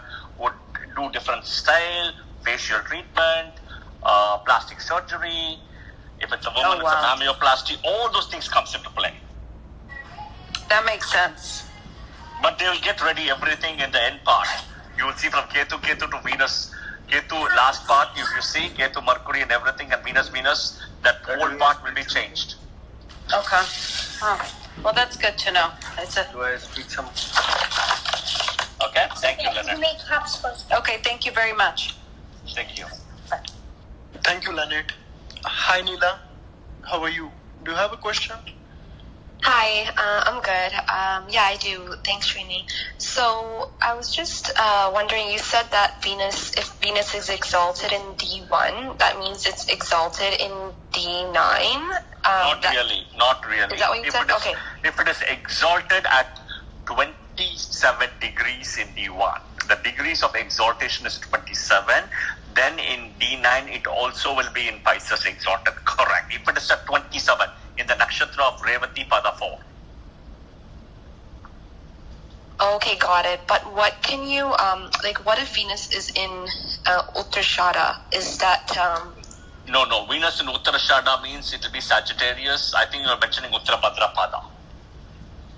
Oh, no, I'm just asking the energy. No, Uttarashada comes in Sagittarius or Capricorn. Okay. So Venus in Sagittarius, Venus in Sagittarius is a good house still.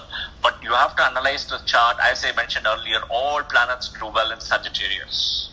All planets. Right. So Venus in Sagittarius is good.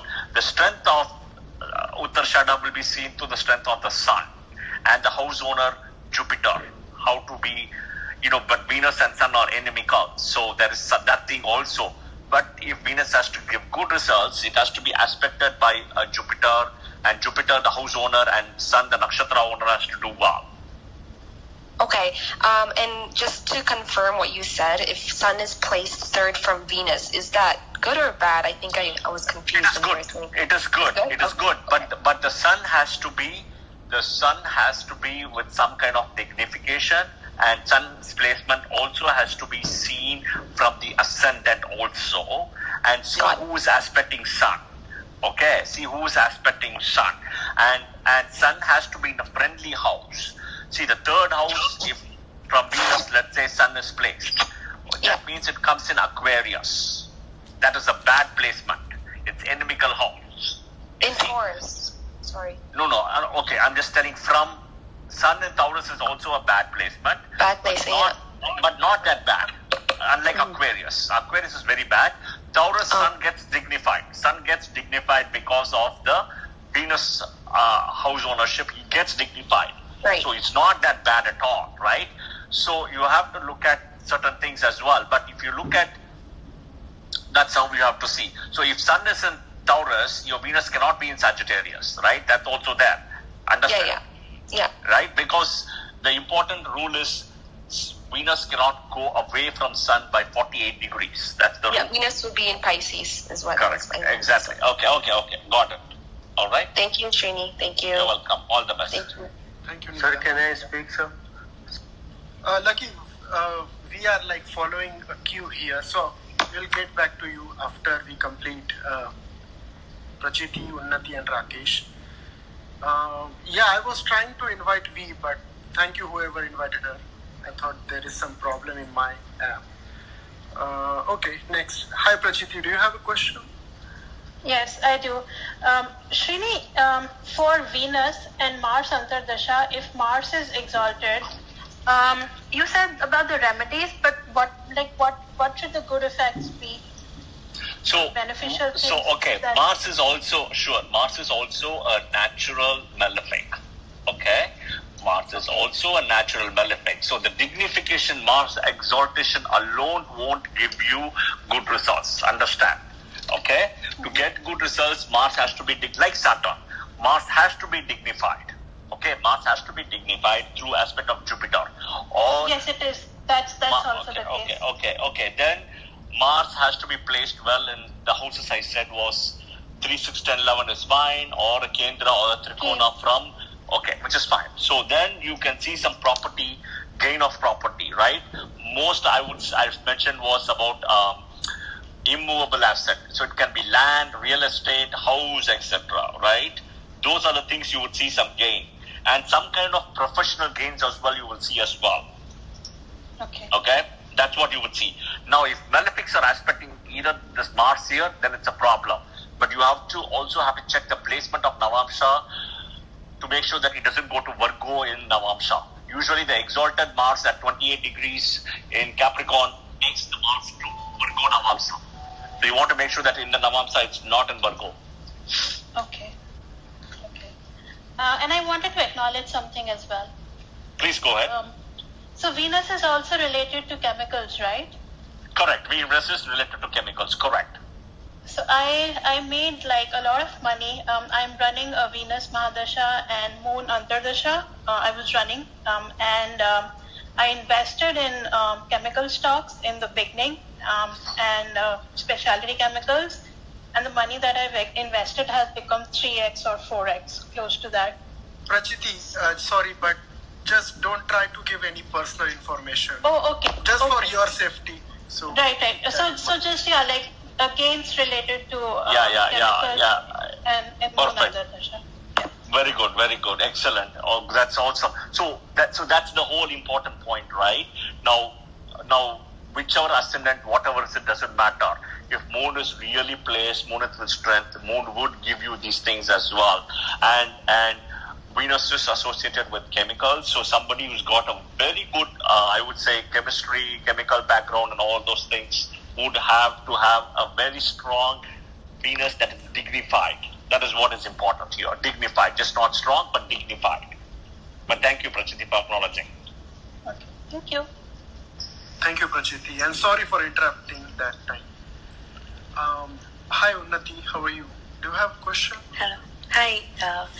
Yeah, actually, I don't have a question. Shiniji explained everything very well. But since I'm going under the Venus Mahadasha, I thought I'll share something. Is that okay? Go ahead, please. Please go ahead. Yeah, absolutely fine. Okay, so firstly, what I'm sharing right now, just to... But make sure share it at a very high level. Don't share any too personal information as well, yeah? Absolutely, yeah. Thank you. So first, I just want to mention there is no confirmation bias because just a few days ago, I had started learning about Vedic astrology, and only now I came to know that, okay, I am undergoing this thing called Venus Mahadasha. And until you mentioned all of these things, I had no clue what it really means. What I'm mentioning is what the patterns and sudden new habits and inclinations I have noticed over the past year. So one thing is definitely I've seen career change.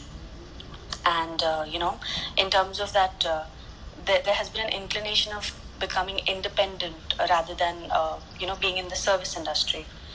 And that was sudden for me. Another thing is that the inclination towards marriage has also only recently started, because before that I used to, I think maybe because of the Ketu Mahadasha, but I used to think that I would not like to get married or, get into, this kind of a whole traditional setup. But ever since the Venus Mahadasha started, I'm suddenly okay with the concept of marriage. Then another pattern that I've seen is I never used to like sweets. The last 1 year I've started liking jaggery, and I eat a piece of jaggery every day.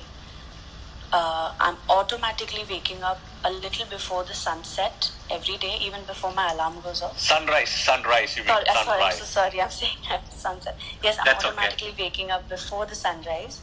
It's as if just something is just guiding me and waking me up every morning. And I had, a few weeks ago, I had just this sudden thought in my mind that, I should just eat only fruits every Friday. And I started doing it automatically. I felt like every Friday I should just eat fruits. It's not that I'm promoting this or anything. I'm just saying that it came to me. It felt like a guidance. So I saw a lot of Venus themes here. So I just wanted to mention it. Thank you. No, thank you, Ratia. Thank you. I think it kind of confirms all the things what I mentioned. Thanks to Parashara, who's broken down beautifully once you understand the things. And to everybody, we are doing all the 9 Mahadasas, right? And Mahadasas, then each Antardasa as well, the 9 Antardasas. So we have finished Ketu, we are now doing Venus. So the next one to follow after Venus is Sun. If there is any feedback, also you can give in this session as well. So all your feedback is also taken in to make sure to be incorporated into the next 7 Mahadashas, which will be doing, followed by Venus will be Sun next. But thank you again. Yeah, thanks Unnati, much appreciated. And only one thing I'll be very careful is about having sweets, because at some point you will end up into this sugary and the diabetes thing as well, which Parashara says. So you got to be careful with that as well. Mm-hmm. I'm just maintaining it to a piece of jaggery, but yes, definitely. Thank you for the advice. Sure. And the other important point, I don't know if you saw that, you would start making a lot of new friends as well in Venus Mahadasha. So a lot of your old friends would have gone from Ketu, right? So and you start making new people, new friends. A lot of new things would come exposed, even friend circle as well. Is that fair enough to say? Well, I think because of the pandemic, I haven't got the chance, but you would have lost your old friends. In Ketu Mahadasha, you would have lost your old friends. Not lost them per se, but I don't talk to people that much anymore. I've just that's the whole point, right? Yes, that's the whole point. Become distant. Yes. What losing this means, you're slowly getting away from them, right? Slowly, step by step. That's exactly the same thing, however you want to call it. The mental energies don't match anymore. Correct. I'm not trying to say that you went and fought with them or with an argument. No, you keep the distance in a way. As you slowly separate out, you feel that, you know what, it is just that lost out, so you kind of lose them at some point. Right. And you build, but the good thing is it brings you new friends. You will see that. Oh. And it's a new set of people because it's a different energy now. Mm-hmm. Yeah, so something you'll observe. Okay? Thank you, Rati. Yeah, thank you. Thank you. But I like the point you mentioned about before the sunrise, right? Because I mentioned is Venus is a morning star or an evening star. Before the sun rises, Venus you can see, or after the sunset only you can see Venus. So that's where the energy comes in.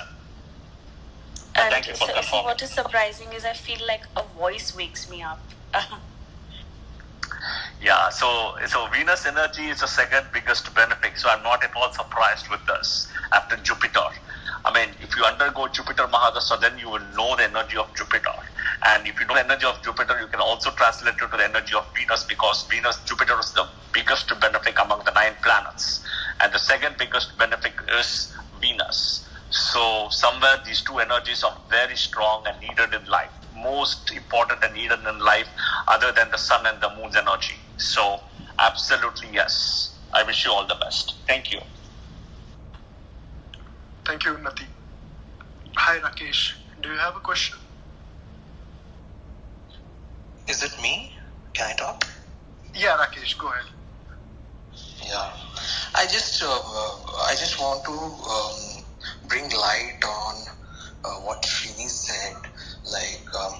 He said that the Venus shares a friendly thing with Jupiter. But what I see is, am I audible? Yes. Yeah. See, I think Venus will only help when you do Rahu activities and not the Jupiter activities. Okay? If you see the Islam people, the Muslims, right? They take non-veg. They marry. There is a polygamy, which is followed. They use a lot of perfumes, all kind of Rahu stuffs they do. And what do they don't have?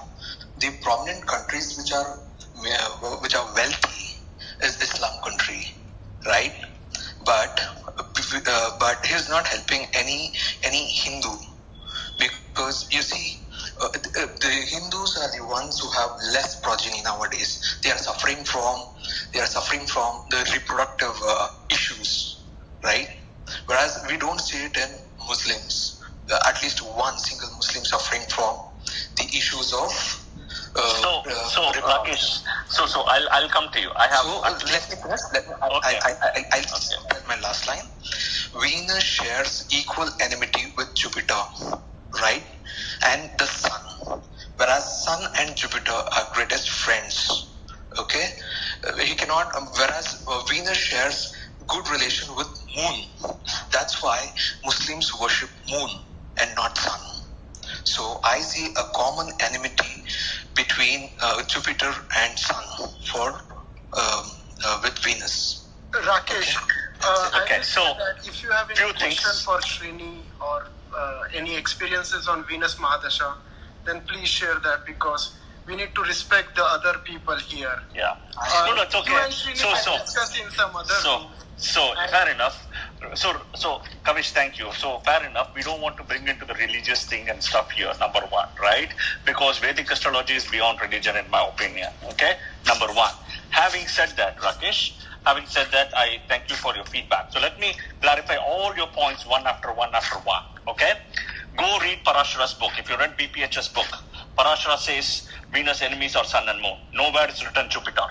Now, if you say that it's written Jupiter, then you know what? I will take you out for a treat. Or any given restaurant where you want me to take you. I'll be happy to take you. Number one, I am following Parashara system. Okay, the book says very clearly, number one, Venus is also exalted in the house of Jupiter. Okay, Pisces energy, Rakesh. Okay, Venus is the only planet among all the 9 planets that in exaltation at 27 degrees in Pisces in the nakshatra of Revati Pada 4, also in the nakshatra, also in Navamsa in the same thing. No other planets gets it. Okay? Venus needs that energy. Venus gets that energy. Now, Rakesh, I'll ask you a question further. Have you been to Middle East countries? No, not yet. Okay, so I have been to at least 12 Middle East countries. I have lived for at least 5 plus 2 plus 1.5, 7.5 or 8.5 years. Okay, so I can tell you that from my experience. Okay, what you said little bit is correct.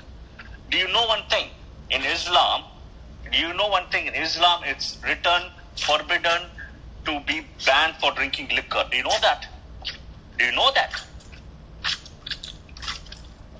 Rakesh, I'm waiting for an answer. But do you think they follow it? They have a rule. Remember this. There is also rules in Hinduism. There is also things to follow. That's different. But there is a written rule there for liquor specifically. That's my question. Forget following, not following. I'm just answering your question. So there is a check for Rahu and Venus energy here. Okay. Now, do you know in Islam? I know very well about Islam. Okay. So I know very well about Islam because I've lived there. Okay. Let me tell you this. In Islam, the way I speak Arabic as well, just to let you know. So I can speak to start with. Okay, not very high fluent Arabic. The basic words I can speak. The basic word in Islam, right? To say something, it's called shukran, which is again Venus word. Shukra, right? Shukran. That's the Venus word, right? Shukran means thank you, right? Afwan means welcome. Okay, that's in Islam, right? The point here is that my theory holds from practicality. Venus Shukracharya started the new way of doing it, right? The new way of doing this, if you see the script of both Hebrew, Judaism, as well as Islam, goes from right to left, versus all English, all things goes from left to right. The same way of how this is done, right? The clockwise, counterclockwise. So there is this energy of Venus with Rahu thing, right? And let me explain to you, okay? Very interesting thing. You mentioned about moon, right? The moon and the Venus energy, okay? The moon, just the same way, there are phases of the moon. We call it the Tithi, right? Amavasya, Paurnama, Shukla Paksha. Each Tithi is 12 degrees. I don't know if you are aware, in Venus also has the phases. Okay? Venus also has the phases. In my opinion, like the moon, there are phases of Venus, the Tithis. People are not aware of that today. But the reality is, you're not able to spot the Tithi phases through manual thing because of the sun's energy which blocks it. That is the reason moon is being followed. And do understand, in Abrahamic religion, Judaism follows a lunar calendar. Okay, let me explain further. Judaism follows a lunar calendar. Islam followed a lunar calendar. Okay, Christianity, which was a sandwich which came in between, follows the solar calendar. Okay. Now Hinduism doesn't follow a lunar calendar. Hinduism doesn't follow a solar calendar. Hinduism follows what is called a lunisolar calendar. Lunar followed by solar. Okay. So a lot of things. Please read Parashara Hora Shastra.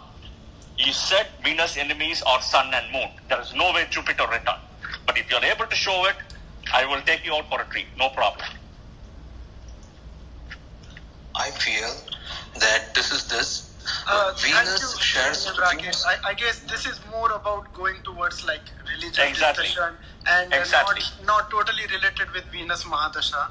Everyone can also, have their views and Rakesh, please, if you have any questions on Venus Mahadasha, then please go ahead. I'll be happy to discuss offline, Rakesh. Yeah, you or for else- further things. Because there are many kinds of discussion. Okay, the basic trait of Venus Mahadasha I've seen, they don't have faith on gods. I can see that. Whatever you tell on God, they just neglect. Not really, Rakesh. Not really, Rakesh. I can tell that not really.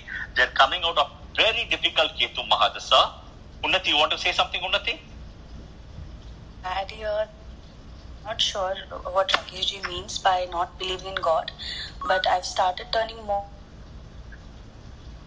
Sorry, we're losing you. Started turning. Sorry, Unnati, we're losing you. I was saying that I'm not sure what Rakeshji means by not believing in God because that is so subjective. But after the Venus Mahadasha started, I've turned more spiritual.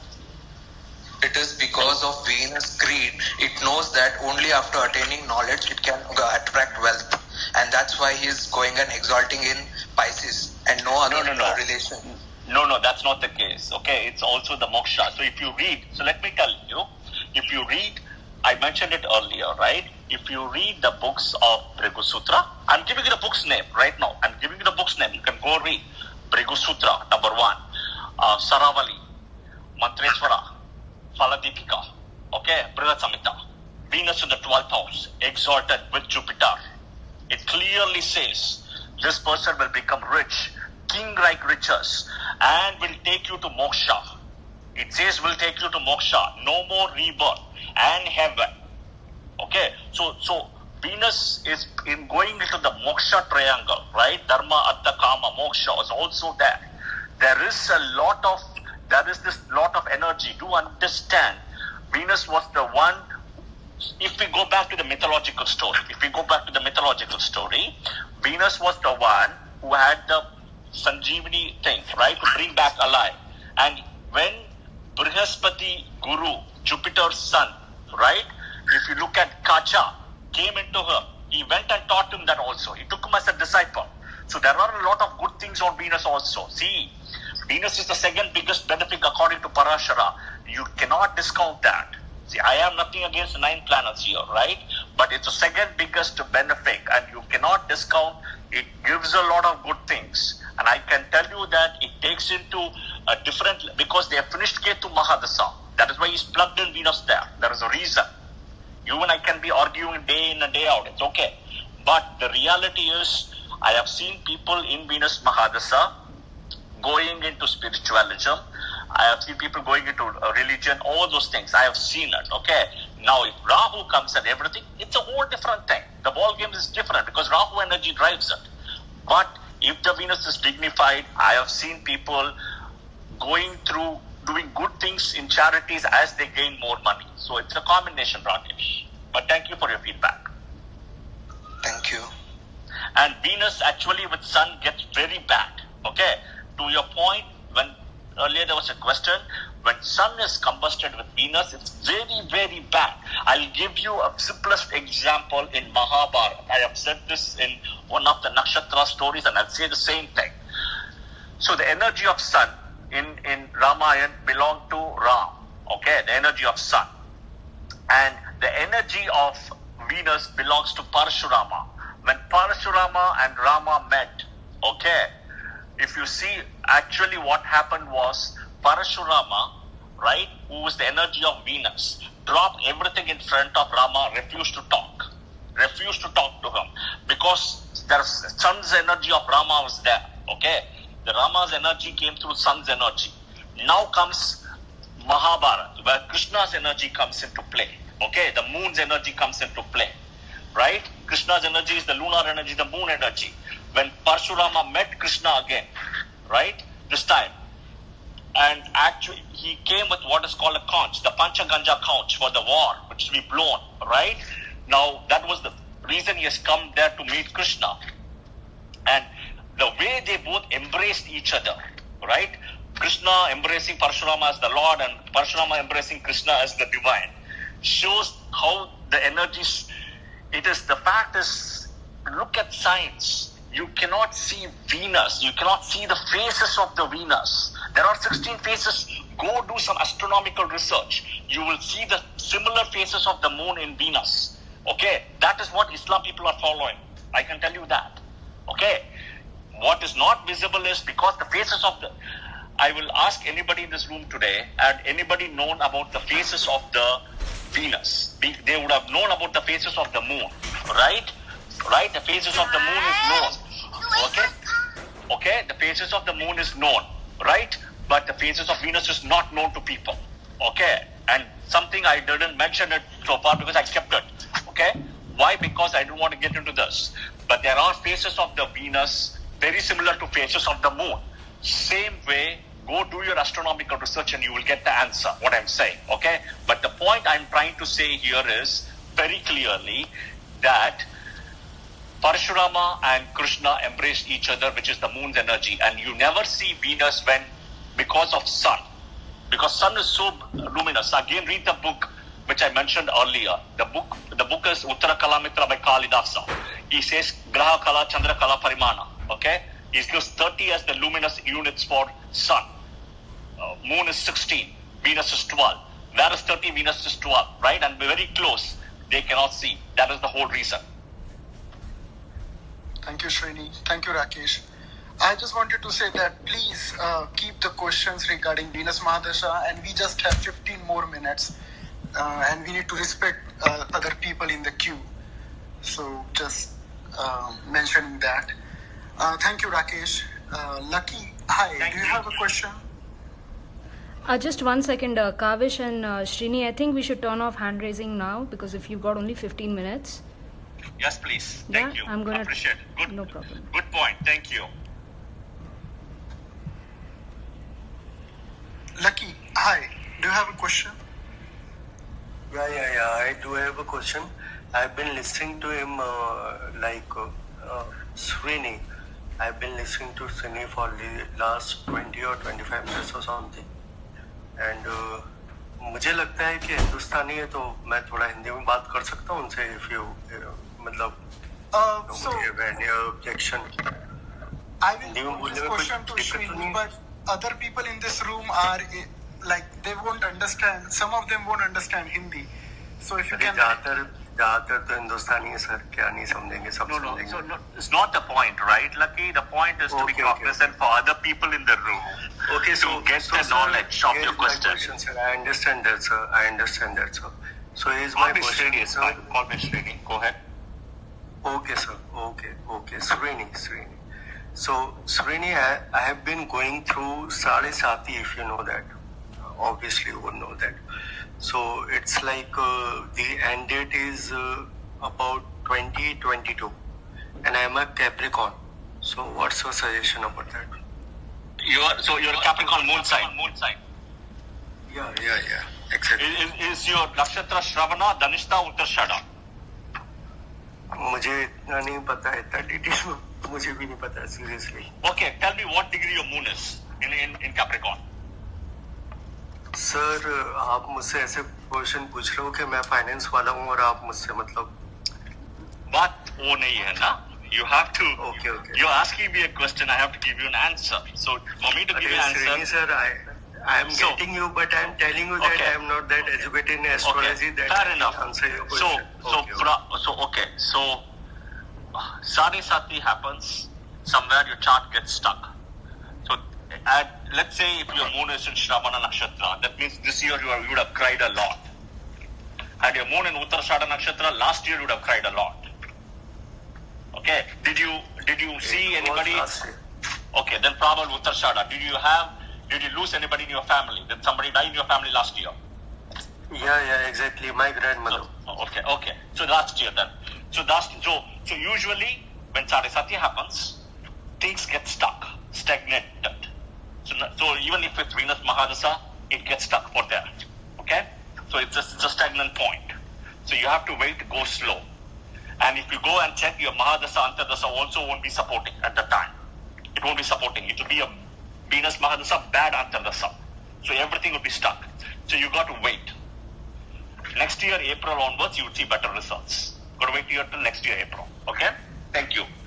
Lucky. Sir, you exactly told me that which my family's Panditji told our family कि मतलब अगले साल से मतलब आपका ठीक रहेगा and this year is being a very bad as you know. So I was just asking कि अगर आपके पास कोई solution हो. So without seeing a chart, I cannot give you solutions. Yeah, but I'm only telling you what a very high level. I respect this, sir. Okay, sir. Lucky, Thank you, sir. अगर Srini, do you take personal readings from people? They're doing it, but there is already a October wait time right now. So people have to be patient. Simple as that. People are not patient. I can't. No, I don't usually bring people who want to contact. They'll contact me. I usually don't bring also because I have enough people already. I have a huge waiting list. I have to finish. Okay. So I'm just going to suggest. I am already satisfied. I talked to Srini. Thank you, sir. No, I do it. No problem. See, I do it, but the problem everybody is coming and asking is they want immediately. I cannot do that. This is not like. It's not like cooking food. I can give it in an hour or so. So it takes time, and people are not patient. So I'm just being very careful to say anything, Kavish. That's the reason. Okay. No, see, everybody, they don't want to wait. They have waited for this whole year, but the minute they come to me, they can't wait. That's the problem. No worries. Okay, I'm just going to add one thing here. Lucky ji, आप AstroSage website पे या AstroSage app download कीजिएगा. उसमें आप अपना birth details जो भी है यू एंटर दैट एंड आपको एग्जैक्टली आपके प्लैनेट्स कौन से डिग्रीज पे है, क्या कंजंक्शन है, कौन से नक्षत्र में है, आपको सारी डिटेल्स मिलेंगी. इससे क्या होगा, अगली बार जब आप श्रीनी के रूम में आएंगे तो अगर श्रीनी आपको सवाल पूछेंगे कि कौन से डिग्री पे कौन सा प्लैनेट है तो आप you will be able to answer him. Without looking at your chart, we'll not be able to answer you, right? And also we are trying not to take, like, if he asks you something, try and keep it vague. But what we are saying is, if we want to help you, आपको details थोड़ी exact देनी पड़ेंगी. So please do that before you. वो क्या website बताया आपने? Astrosage. Okay. दूसरा दृक पंचांग है. दृक पंचांग. But दृक पंचांग. आप कोई भी वेबसाइट पे जाएंगे, you enter your details, you will get your chart, you will get the exact degrees, everything you will get. Thank you ma'am. Thank you Kushita. Thank you Lucky. Hi V, how are you? Do you have a question? Hi Kavish. Hi Srini. Hi V. Hi. I had a really quick question, Srini. So for the Antardasha, if Venus is exalted and Saturn is Yogakarka, can the experiences still be very intense? Not sure if you answered that. See, Saturn is Yogakaraka. Saturn still needs to be. So Saturn is a Yogakaraka only for two ascendants, Libra ascendant as well as for Taurus ascendant. Okay, so it has to be one of these ascendants now, right? That's where Saturn is a Yogakaraka. Now, if Venus is exalted, Saturn is a Yogakaraka. Now you will have to only see how they are placed in the Navamsha and if there is any dignification. Saturn still has to be dignified. See, Saturn would give good results as Yogakaraka only through his houses. So for a Libra ascendant, Saturn owns 4th and the 5th house. So he would give good results to 4th and 5th house. Everything about 4th and 5th. 4th house is, let's say, home, family, mother, right? Materialistic gains. 5th house is love, romance, little bit higher education, okay, children, okay, speculation. Those things Saturn might give, right? But Saturn is still a natural malefic. So Saturn, natural malefic, will still come. Darkness, delays, denials, a lot of things would come. Obstacles. So Saturn has to be dignified to give those results. Okay? In the Venus Atmakarka? No, I'm sorry, not in the Venus Antardasha. it will still be a malefic? No. Are we talking Saturn Mahadasha, Venus Antardasha, or Venus Mahadasha, Saturn Antardasha? Well, the Saturn Mahadasha, but it's the same, right, Srini? No, it's not the same. It's different. Oh, okay. It's different. It's completely different. In Saturn Mahadasha, see, Saturn, if running a Mahadasha, is different than Venus running a Mahadasha. Saturn is a natural malefic, Venus is a natural benefic of the day. So it's completely different. Okay. All right. Thank you so much. You're welcome. Thank you, V. Hi, Jessica. How are you? Do you have a question? I do. It's more of a comment. Hi, Srini. Hi, everyone. Hi. Hi. So I have Venus in the 12th. It's a functional malefic, and I did my Venus Mahadasha, so I figured this might be helpful to some other people. I finished mine many years ago. I did it when I was quite young, and I had a bit of a difficult Mahadasha with Venus because of my placement and everything like that. It's in the 12th house, but I have some, like I said, malefics and things. I have a bad placement of Venus in other ways.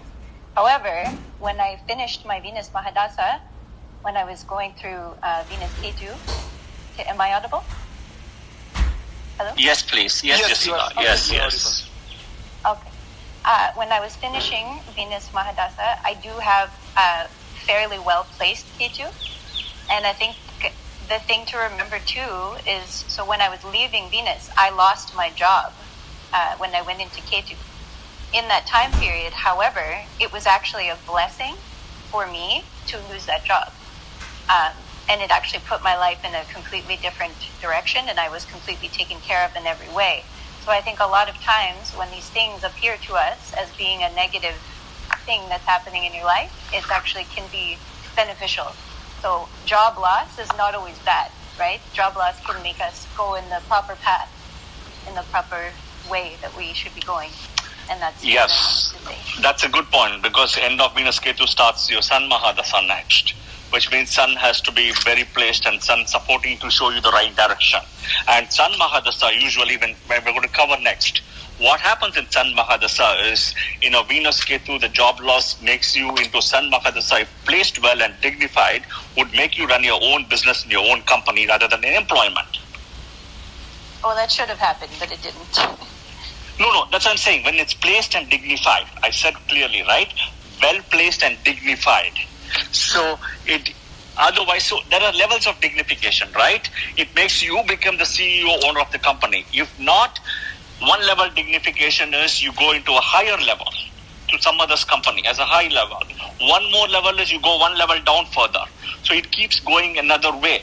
But Sun's energy also brings into with more people, more leaders. It can be with politics. It can be with, again, Leo has to be analyzed. It can be politics. It can be government work, a lot of things. Yeah, okay. Your Team A. So Team A, Sun would support you automatically. That's the whole point. So here's a very good example, right? Your Team A, you had 20 years of Venus Mahadasha, which was not good. Which was Venus's Team B. You see? So the point here is, it's not about Sun and Venus and all, it's the Team A, Team B energy automatically will come. See, I always say this, for Team A ascendants, this Mahadasha sequence best is your Sun, Moon, Mars, Rahu, Jupiter. This is the best Mahadasha sequence for Team A ascendant. For Team B ascendant, the best Mahadasha sequence is somewhere Saturn, Mercury, Ketu, Venus. Okay, this is the thumb rule. Simple. So the point is that Team A, even Venus placed in the 12th. That's what I started when I said you have to understand whether you are Team A or Team B. Venus will support only Team B first. Further, that itself to start with. Within that, Venus. Then I mentioned very clearly when I started the session. I don't know if you are there or not. I said within Team B, Venus is a Yoga Karaka for Capricorn and Aquarius ascendant. Venus is a Yoga Karaka. And I also mentioned one more thing. Venus matures at 25 years of age. So if somebody gets a Mahadasha of Venus from a Team B or a Capricorn and Aquarius at 25 years of age and placed well, would take that person to enormous heights. Okay? If a Mahadasha finishes of Venus, so somebody born in a Magha Nakshatra, let's say Magha Nakshatra, Ketu, Magha or Ashwini or Mula. Okay? Ashwini, Magha, Mula.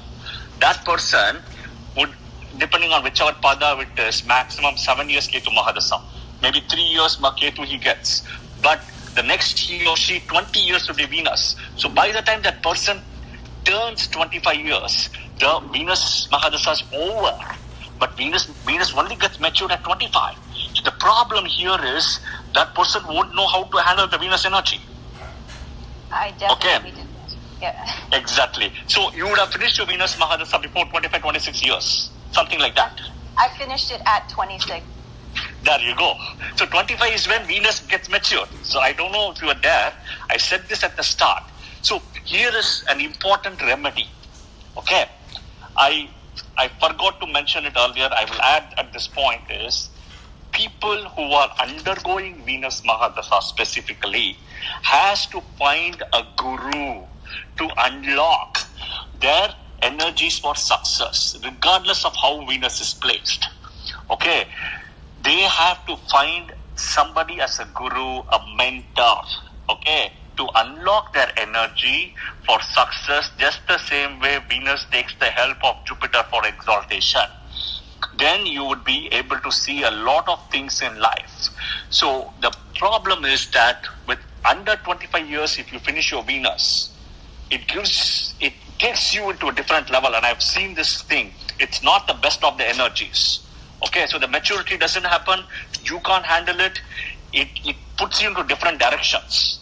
Okay, but I would always say that people undergoing Venus Mahadasha to find somebody as a mentor in their life, where their life will change from there on. Okay, but thanks Jessica for sharing. Much appreciated. Yeah. Yes, thank you so much, Srini. Thank you, Jessica. Srini, it's 8:47, but you have time, right, to complete? Yeah, we'll finish it up. Yeah, we'll finish it up. To be fair, yeah, to be fair. Thank you. Thank you. And just to recap, today we talked about Venus Mahadasha, and then we are taking questions related with Venus Mahadasha. We are just taking one questions, and please don't try to give any personal details for your safety only. But yeah, so hi Lalita, I see you came back. Do you have a question or any comment or anything on Venus Mahadasha? Oh no, I just came back. I was listening. I'll wait until everybody is finished. As of now, I don't know. Perfect. Thank you, Lalita. Hi Karthik, how are you? Hi Kavish. Hi Srini. Thank you for today's session. I've been listening to this session, and I'm actually running a Venus Mahadasha, so I was listening to it more keenly. I just wanted to quickly add to one of the discussion that we were having in the room earlier, that someone who starts off with a Venus Mahadasha is not going to incline towards God or inclines the other way, right? So I don't think that's a correct statement to make there, and Srini actually answered that very well. So I just wanted to speak from my experience of running Ketu Mahadasha and then coming to Venus Mahadasha. So Srini, a quick clarification that I wanted from you is, if Venus is combust, of course it will only be combust if it's in a conjunction, right? So if there is a conjunction of Venus, Mercury and Sun together in its own house, right, of Libra and the Mula Trikona part. Now, how do we judge that result, right? So I was leaning to think that Venus is going to be the driver of that conjunction, but how do we bring the combustion part of it into the mix and see who is driving this conjunction really? See, combustion is a big, we call it in Sanskrit called Astanga, right? Astanga. So combustion is something you have to understand very differently. First you have to understand several ways, right? You'll have to see, you mentioned Libra. So Sun automatically loses energy in Libra, first of all. So Sun is not in power at all in Libra, right? And Sun loses the maximum exaltation or debilitation point here is 10 degrees, right? In the nakshatra of Swati, right? So Sun is with lowest energy here. Okay, so Sun doesn't have that energy to combust Venus, the same it would have had it in Leo or Aries or any other house. Here, because of the lowest energy. So the combustion is there, but it's low. You have to take it that way, number one. Now you'll have to see whether Mercury, Venus is entering combustion, exiting combustion, or at the point of combustion. That's when degrees comes into play. So the degrees are very exact, almost exact, like 2 degrees and 4 degrees of Libra, right? And one other aspect is, now Venus being the Lord of Libra, wouldn't he cancel the debilitation of Sun there? That's, No. So we're talking multiple things here, right? Okay. So we're talking multiple things. We're talking combustion. So here is the thing. Venus would lose the energy by cancelling the debilitation, but Venus loses the energy here. Okay. So, but in a combustion, if Sun, Mercury, and Venus are sitting here, you will have to apply certain rules in combustion. You will have to apply if Jupiter is aspecting this. The minute Jupiter is aspecting this, I don't even care about combustion anymore. I would eliminate it. See, what is Jupiter? Jupiter is Guru. What is Guru? Guru is removal of darkness. What is combustion? Darkness. Removal of darkness happens. See, the software won't do that. I would remove straight away. Okay? The minute Jupiter aspects this. Another example. Let's say moon is sitting in Aries. Now that's a full moon. The moon's reflection will fall on Libra, on Venus and Mercury again. So again, it is not combusted. It is combusted, but it is getting light. So the way I see it is a phone without a battery or with 20% charge, but is being power banked behind, which is giving charge. That's the moon. So you'll have to understand this. But if moon and Jupiter are not coming into play, the way I would look at is Sun is completely dignified in this process. So when you see a lot of this Venus time periods, it won't do that great. But every time when Sun time periods comes, so in Venus Mahadasha, Sun Antardasha, you would see good results happening because your Sun is dignified. Okay. But you'll have to see how they are placed in the Navamsha. Sun gets directional strength in the 10th house. Mercury in the 1st house, Venus in the 4th house. So you'll have to see the directional strength as well. Right. So you have to see other things as well. But this is how I would say. Okay. Right? This is how I would say. Yeah? Thank you so much. But thank you for validating in terms of spirituality and religion as well. Because it's not the case. Absolutely. Because from what I have seen, I have not seen people go into that thing. The only case I have seen people go into that point is where the Venus is completely with malefic, with Rahu complete. On top of it, the Saturn comes in, and that Venus is debilitated in Virgo. They're absolutely correct. There is a lot of things, and this happens in the 9th house. Is a change of religion. Simple. So there are several things happening without all this Jupiter aspect. But Venus, you cannot dignify, you cannot eliminate the second greatest benefic, Venus. Yes. You cannot. You need Jupiter energy, you need Venus energy. I mentioned it at the start to people. Jupiter energy is expansion. Venus energy is materialistic gains. Venus energy is the bedroom, the sex. You need all of those. You need to have sex to have children, right? So children is Jupiter, but sexual energy is Venus. So again, marriage is Kalatra Karaka is Venus, but the married person can be Jupiter or Venus. So you need both these combinations. You need money in life. You cannot live without money in the life. So both the energies are needed. Yes. Right? Both the energies. See, there is a reason why parashara is beautifully placed after Ketu, Venus, and after Rahu, Jupiter. There is a reason. 2 biggest malefics comes the next 2 biggest benefics. Yeah. So that's my 2 cents. Thank you so much. Thank you for confirming. Thank you, Karthik. Hi, Ritesh. How are you? Do you have a question or anything on Venus Mahadasha? Hey, thanks. Yes. Quick question, Srini.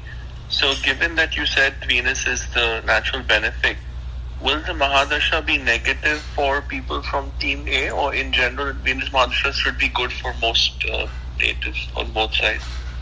So, as a rule, there are exceptions, right? There are rule exceptions. As a rule, Venus Mahadasha will be good for Team B. Within Team B, Venus Mahadasha will be good for Taurus ascendant or not even Taurus, Capricorn, Aquarius, because Venus is a Yoga Karaka. These are all rules. The exceptions always comes into play. Okay, the 9 out of 10, this may be the rule. The exception is Venus is placed in the 12th house in let's say Pisces for an Aries ascendant. That Venus is dignified with Jupiter's aspect. So Jupiter Venus not mutual aspect, but Jupiter aspecting Venus through the 5th or the 9th aspect, not the 7th aspect. Okay, that is the highest level. So Jupiter sitting in Leo. Jupiter sitting in Cancer, exalted or Aries ascendant, 4th house, aspecting a 9th house comes to Pisces, right? So that is one way. Another way is Jupiter sitting in Scorpio, okay? Even though it's the 8th house for Aries ascendant, okay? But aspecting the Venus there, okay? Now, or the Jupiter sitting in exalted house in Cancer, the owner is exalted, then the dignification is going to happen. That Venus in the Navamsha also placed well. Now, Venus should be in a good nakshatra. So, Revati nakshatra, not really good for Aries ascendant. The best is the nakshatra of Jupiter, which comes in Pisces house, which is Purva Bhadrapada, right? Beautiful placement, Purva Bhadrapada. Okay? Now, Uttara Bhadrapada, not great, but somewhat okay. Okay? So, Uttara Bhadrapada, again, you have to see the Venus. So, if you look at Uttara Bhadrapada, the first pada would, I think, go to Leo, second Virgo, third Libra. The third Uttara Bhadrapada is very good because Mula Trikona house, and the fourth to Scorpio. So the first is not good, the second is not good. The first goes to Leo and Navamsha. Second in Uttara Bhadrapada goes to Virgo, which is debilitated. Third is very good, fourth is not good. The Revati first pada, right, in Sagittarius, and Revati fourth pada is Vargotama. Now, Mercury nakshatra is not good for Aries ascendant. So, I would always say Uttara Bhadrapada pada 3 or Pura Bhadrapada pada 4. Very good placement. This is how I would say in order if Venus has to do well. So, Venus, do understand. See, Venus is still a natural significator of a lot of good things. Okay? Venus will give bad things through his houses for these Team A ascendants usually. Okay, Team A ascendants, Venus will give bad things through his houses what is called the Bhavatvas. But Venus is still a natural benefic. You have to separate it out. It will give good things through his natural Karakas, right? But if Venus has to really do well for the Bhavatvas also, that Venus has to be dignified. This is all it is. Okay? Okay, thank you, Shri. Yep. Thank you, Ritesh. Hi, Manasi. How are you? Do you have a question? Manasi, you there? Yes. Hi. My question was to Srini. It is based on Rakesh's question about enmity between Jupiter and Venus. Srini? Yeah, hi, I'm Mansi. Go ahead, I'm listening. Go ahead. Hi, go ahead. Yeah, so I'm just learning right now, right? So I got to some notes on Parashara where he talks about the rules of enmity and friendship. And there, according to that rule, the lords of the 3rd, 6th, 11th, 7th and 10th houses from a planet's Mola Trikona are enemies. Okay. Go ahead. So I'm listening. Go ahead. If that rule is applied, then Jupiter and Venus are mutual enemies. Okay. So here is the thing, right? So if he's given you also the definition. Whose are Venus first enemies? What does he say? Venus enemies. Tell me forget all the Mula Trikona for a minute. Okay. Forget the Mula Trikona because he also says Venus is exalted in Pisces. So what does he say? No. What does he say? Venus enemies are who? Sun and Moon. Sun and Moon. Okay. What about Jupiter? He says it's neutral. Neutral. Yes. Agreed? Now understand, Venus gets exalted in Pisces in the house of Jupiter. Okay. And Venus, the way is Venus is only among the 9 planets where it does not leave the exaltation house from D1 to D9. All the other planets will move. Take any planet. Sun, exalted in Aries, in Navamsa goes to Gemini. Moon, exalted in Taurus, in Navamsa goes to Capricorn. All the 8 planets would move, including Jupiter, exalted in Cancer in D1, goes to Leo in D9. Okay, so Venus is the only one doesn't want to leave the Jupiter energy because it gets the complete dignification. Okay, Parashara has clearly mentioned that Venus, okay, enemies of Sun and Moon, is not written it. Now for the Mula Trikona, there is another rule you have to apply. In the Mula Trikona is very different. You have to understand first what is Mula Trikona. Okay, the Mula Trikona and exaltation, debilitation are different energies. I've explained this, it's a physics class. Mula Trikona, if you look at it, it's based on electromagnetic force. It's based on gravity. The exaltation, debilitation is based on light. So these are 2 different energies here. Okay, the gravitational pull happens differently for Venus. So if you understand this, you can break down the Parashara thing again. Now what is also important is Parashara says very clearly benefics, and he says Jupiter, Venus. He comes later next, full moon, Mercury, independent Mercury, etc. But he says do not discount that. And now for Venus dignification also he says Jupiter. When you study Venus Mahadasha, the whole thing that you will understand. So the point is, see, in astronomically, in science way, if you look at, Venus is an interior planet, Jupiter is an exterior planet. Venus is the most luminous planet after Sun and Moon. Okay, and the 4th is Jupiter. So somewhere if you see that you need the energy of Venus as well, but you need the energy of Venus to be dignified. That is the most important thing. And the planet to dignify Venus here is Jupiter. If that makes sense. Yes, I was just asking because there is a written rule here. How do these 2 come together? That was the question. So what are we talking about? The written rule. Tell me. Written rule says Lords of the 3rd, 6th, 7th and 10th houses from a planet's Mula Trikona. Correct. But now you also have to understand the exception. When that planet gets exalted in that house, you have to eliminate that. Another thing they say is when a planet shows up as an enemy twice according to this rule. Correct. Like if both 6th and 10th, then it is a bitter enemy.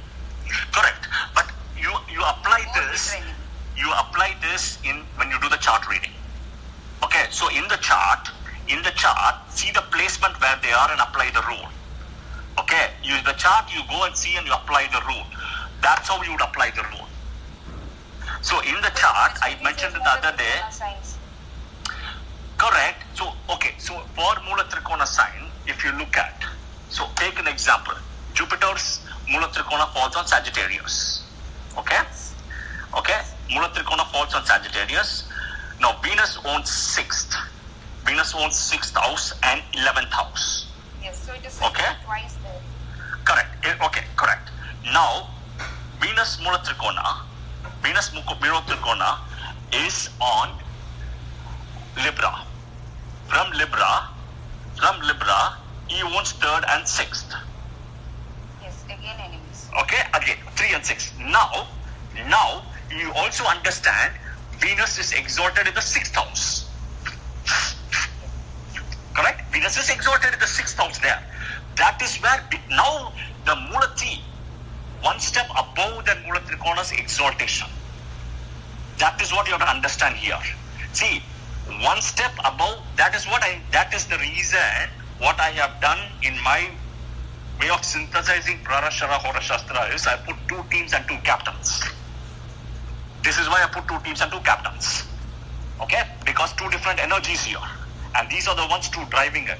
See, Venus is exalted in the 6th house there. So after Mula Trikona, Mula Trikona is 1. Mula Trikona is about electromagnetic force. So from an electromagnetic force, yes. From an exaltation, Venus is exalted in Pisces. So That is light energy. So that is very different than Mula Trikona. You're only looking at Mula Trikona. You also have to look at exhortation. That is all I'm trying to say. And there are two different ways of looking at it. And I have done a physics class earlier to explain that exhortation and debilitation is about light. Mula Trikona is about gravity, and Mula Trikona is about electromagnetic force. Two different concepts here. So even mythologically, if we see, Shukra is always jealous of Jupiter because No. So let me explain. If that is the case, mythologically I'll explain. Fair enough, I explained it already. I'll explain again mythologically. We can keep on arguing, but I'll explain. Even though Kacha, who is Jupiter's own son, to learn the mantra of revival, went to Shukracharya. He took him as a disciple. And eventually even taught him that. Because nobody other than Shukracharya had the mantra for revival. Nobody. Knowing that if it is your dearest or the worst enemy, if you think, if that is your enemy, why would he even teach that? Remember this. Right? He even taught. I'm not talking about enmity, but there was some element of envy always. That is there. That's the energies. That's what I call it as energy difference. See, you have to understand Venus energy here. Where, today you and I may not do that. Let's be honest with us. Today, I can touch my heart and say, right, maybe today it's different because of Jupiter Mahadasha. But until my Rahu Mahadasha, if somebody like that is coming to me, I would not do that. But today it's different for me because of Jupiter Mahadasha. But I can touch that. I can tell you 99 or 999 point whatever it is of so many people would not teach your opponent person this sacred thing which you know. Would not teach that. And Venus Shukracharya taught that. Took him as a disciple. That itself shows you there is some energy in him, right? Now, first of all, there also shows that he's got that medicine of revival, bringing the bad people to, life again, that nobody had. That itself shows there's some kind of superiority in him, number one. The superiority gets elevated further. Gets elevated further when he accepted Kacha, the Brihaspati's son, Jupiter's son, as a disciple. That further went eventually when he even taught him that. But do understand, Shukracharya is kind of the brother of Lakshmi. That is why on a Shukrawar, on a Friday, for Lakshmi, you are doing a Shukracharya thing, Venus thing. So the way I interpret astrology is, that is why I clearly mentioned two different energies, two different teams. And Venus, one captain, Jupiter, one captain. Because of this, nothing else. Now, I don't see that enmity that way. But what I would say is, Jupiter, Venus, I have done enough. Go check people's charts of Jupiter-Venus conjunction. You would see some very interesting things happening. You go and see. Then you will know the answer. You know the answer. Go and see people's chart where Jupiter and Venus are conjunct. Number one, conjunct. The next level is Jupiter and Venus aspecting each other. 7th aspect. Go and see what happens. Then you will know your answer.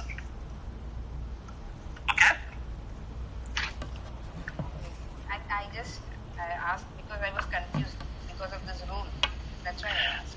No, there's nothing. I'm clarifying as well. But the mythological story also, if you apply, you're only applying half, right? You're not applying the half story. Where Kacha went to learn from Shukracharya. Right? Who would do that? Can you help me understand in today's world, who would do to your competitor that way to teach all that? Or take him as a disciple? Would Apple do that to Google? No. Or Microsoft? No.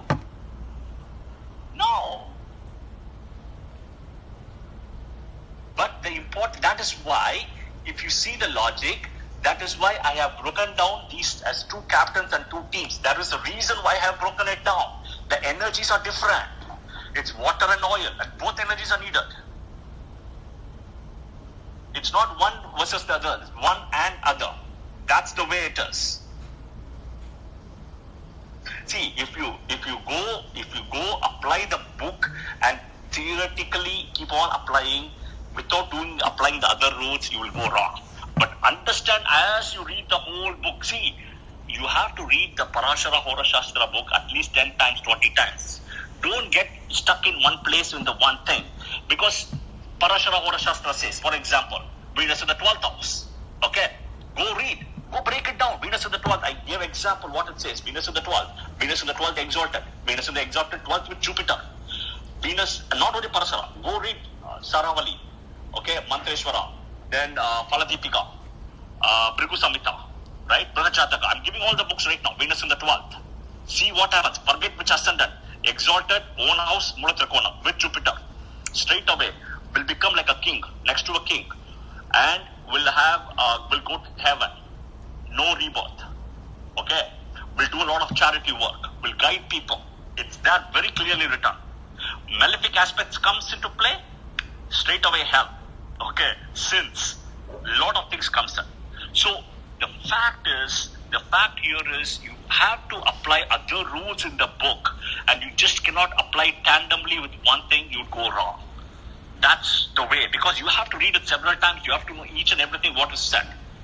You also have to understand the minute a planet gives its house for exaltation, the relationship changes completely. The relationship changes completely. Like the same way Taurus house has been given to Moon for its exaltation and Mula Trikona. Even though there is inimical in nature, there is feminine energy matching there. Both are female planets, end of the day. Okay, there is a lot of similar energies comes into play. Watery planet, emotions, a lot of things are there. Light, all those things are there. So you will have to break it down.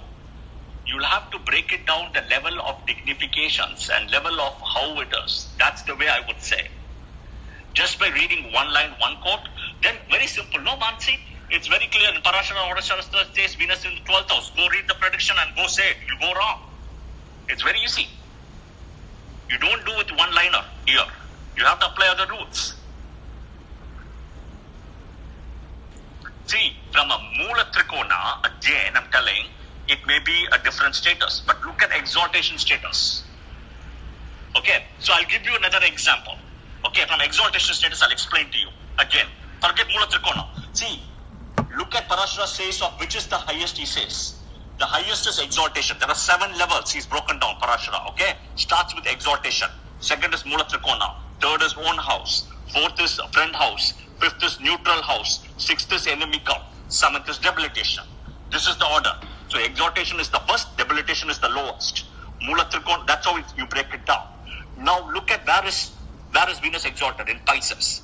Where is Jupiter exalted in Cancer? Look at the exaltation of Venus and Jupiter together. 9 and 5 axis, 5-9 axis. What is 5-9 axis? A teacher. 2 teachers are exalted among them within 5-9 axis. You look at the energy now, and both are watery energy. Both are watery energy. One is movable, one is dual. That's all. And both are feminine energy here. From an exaltation perspective, they have a lot of similar energies. From a Mula Trikona, it's opposite. That is where, and the way I see it is different. That is what I see.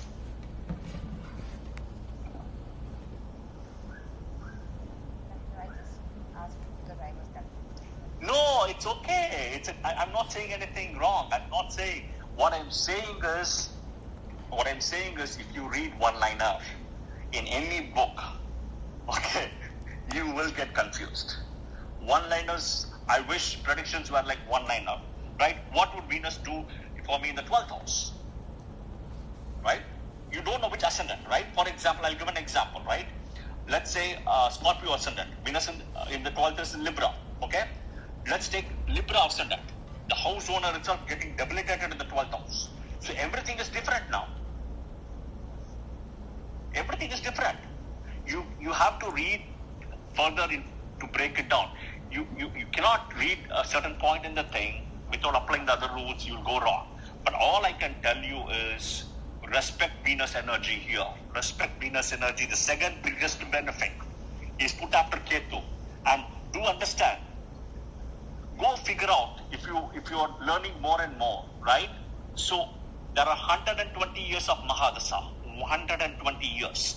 Why Venus gets the highest? Do you know why Venus gets the highest? Not even Jupiter. Jupiter gets 60.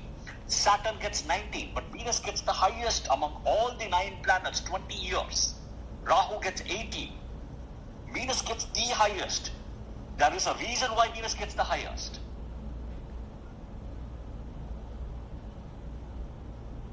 So explain. That's the thing. Go figure out why Venus gets 20 years of Mahadasha if Venus is the second biggest benefic storm. You have to understand now light, exaltation, debilitation. There is light principles coming in, not Mula Trikona here. Mula Trikona is not because of the reason. It's exaltation, light and energy of exaltation comes into play.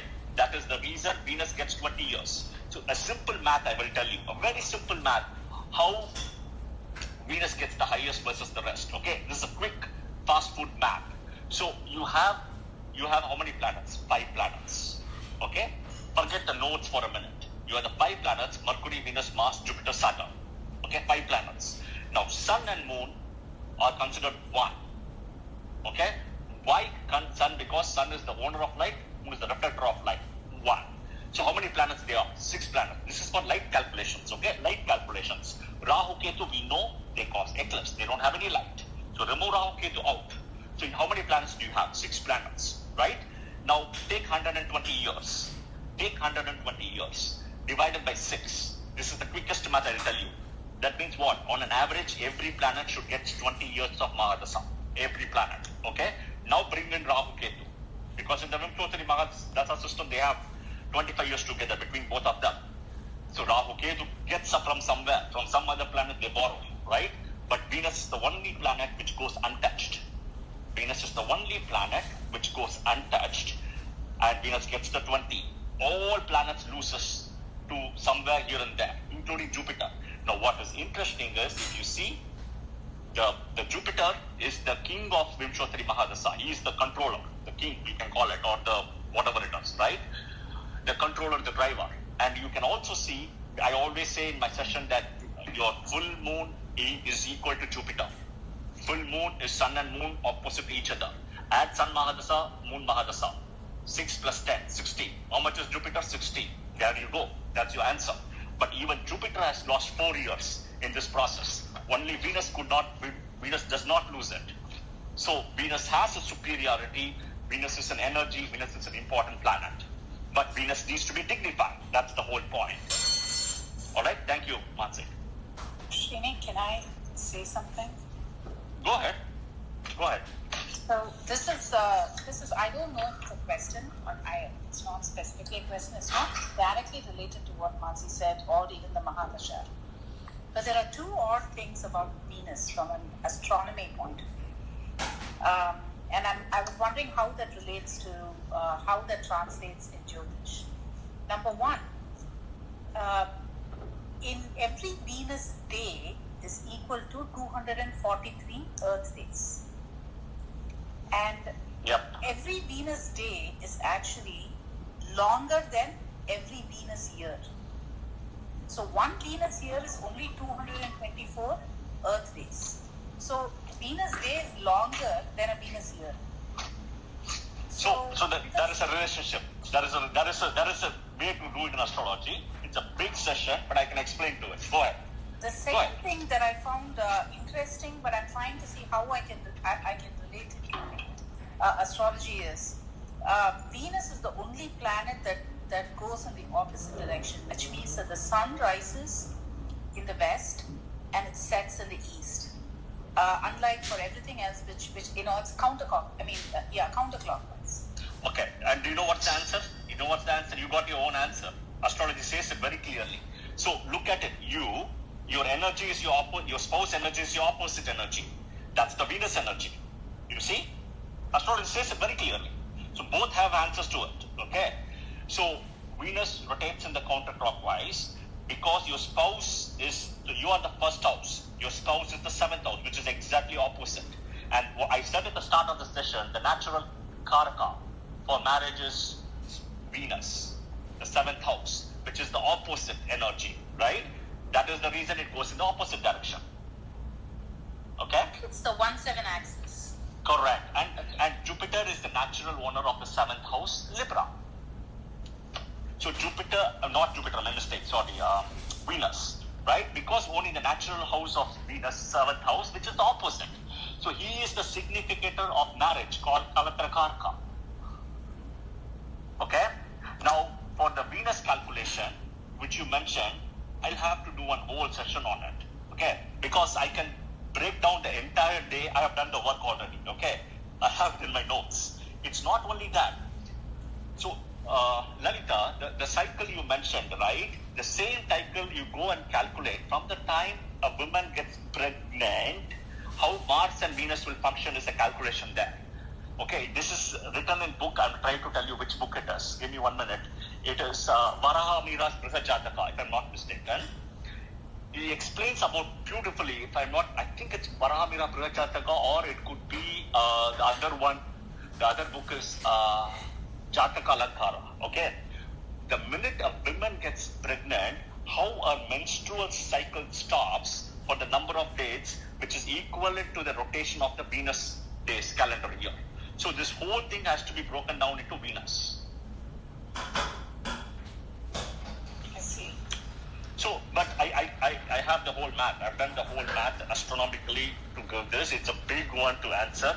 I'll have to break it down. Maybe we'll do that in a session. I'll keep it in mind. We'll do that in the session. But the easy answer is, it goes back to this menstrual cycle, how Mars and Venus both work to support the woman's menstrual cycle from the time she gets pregnant, and it goes back to the time period again. So this Venus cycle, I can explain to you astronomically through astrology as well. It's a detailed calculation, breaking it down. That's one. Second is, it also shows the 10 months. Okay, you do the math in the year, right? The 10 months when a woman gets pregnant, 280 days. The date for the thing is associated with the Venus whole complete cycle. Okay, there is all this thing done. These astrology books all have the answer. It's not like I am giving you the answer. I am only giving the answer here. If you read the other books, you can connect the dots. It's all connected with Venus.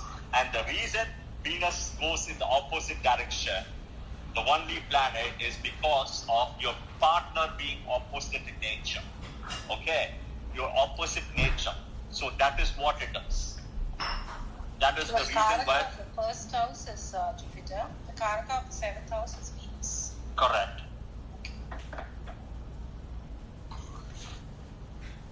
Thank you, Mansi. Okay. Did I answer your question? Lalita, did I answer your question? Yes. Hi, Nisha. Hey, everybody. Hi, Srini. I actually have a question based on what you were saying earlier. I think I missed the introduction part of this session, so I apologize if I did.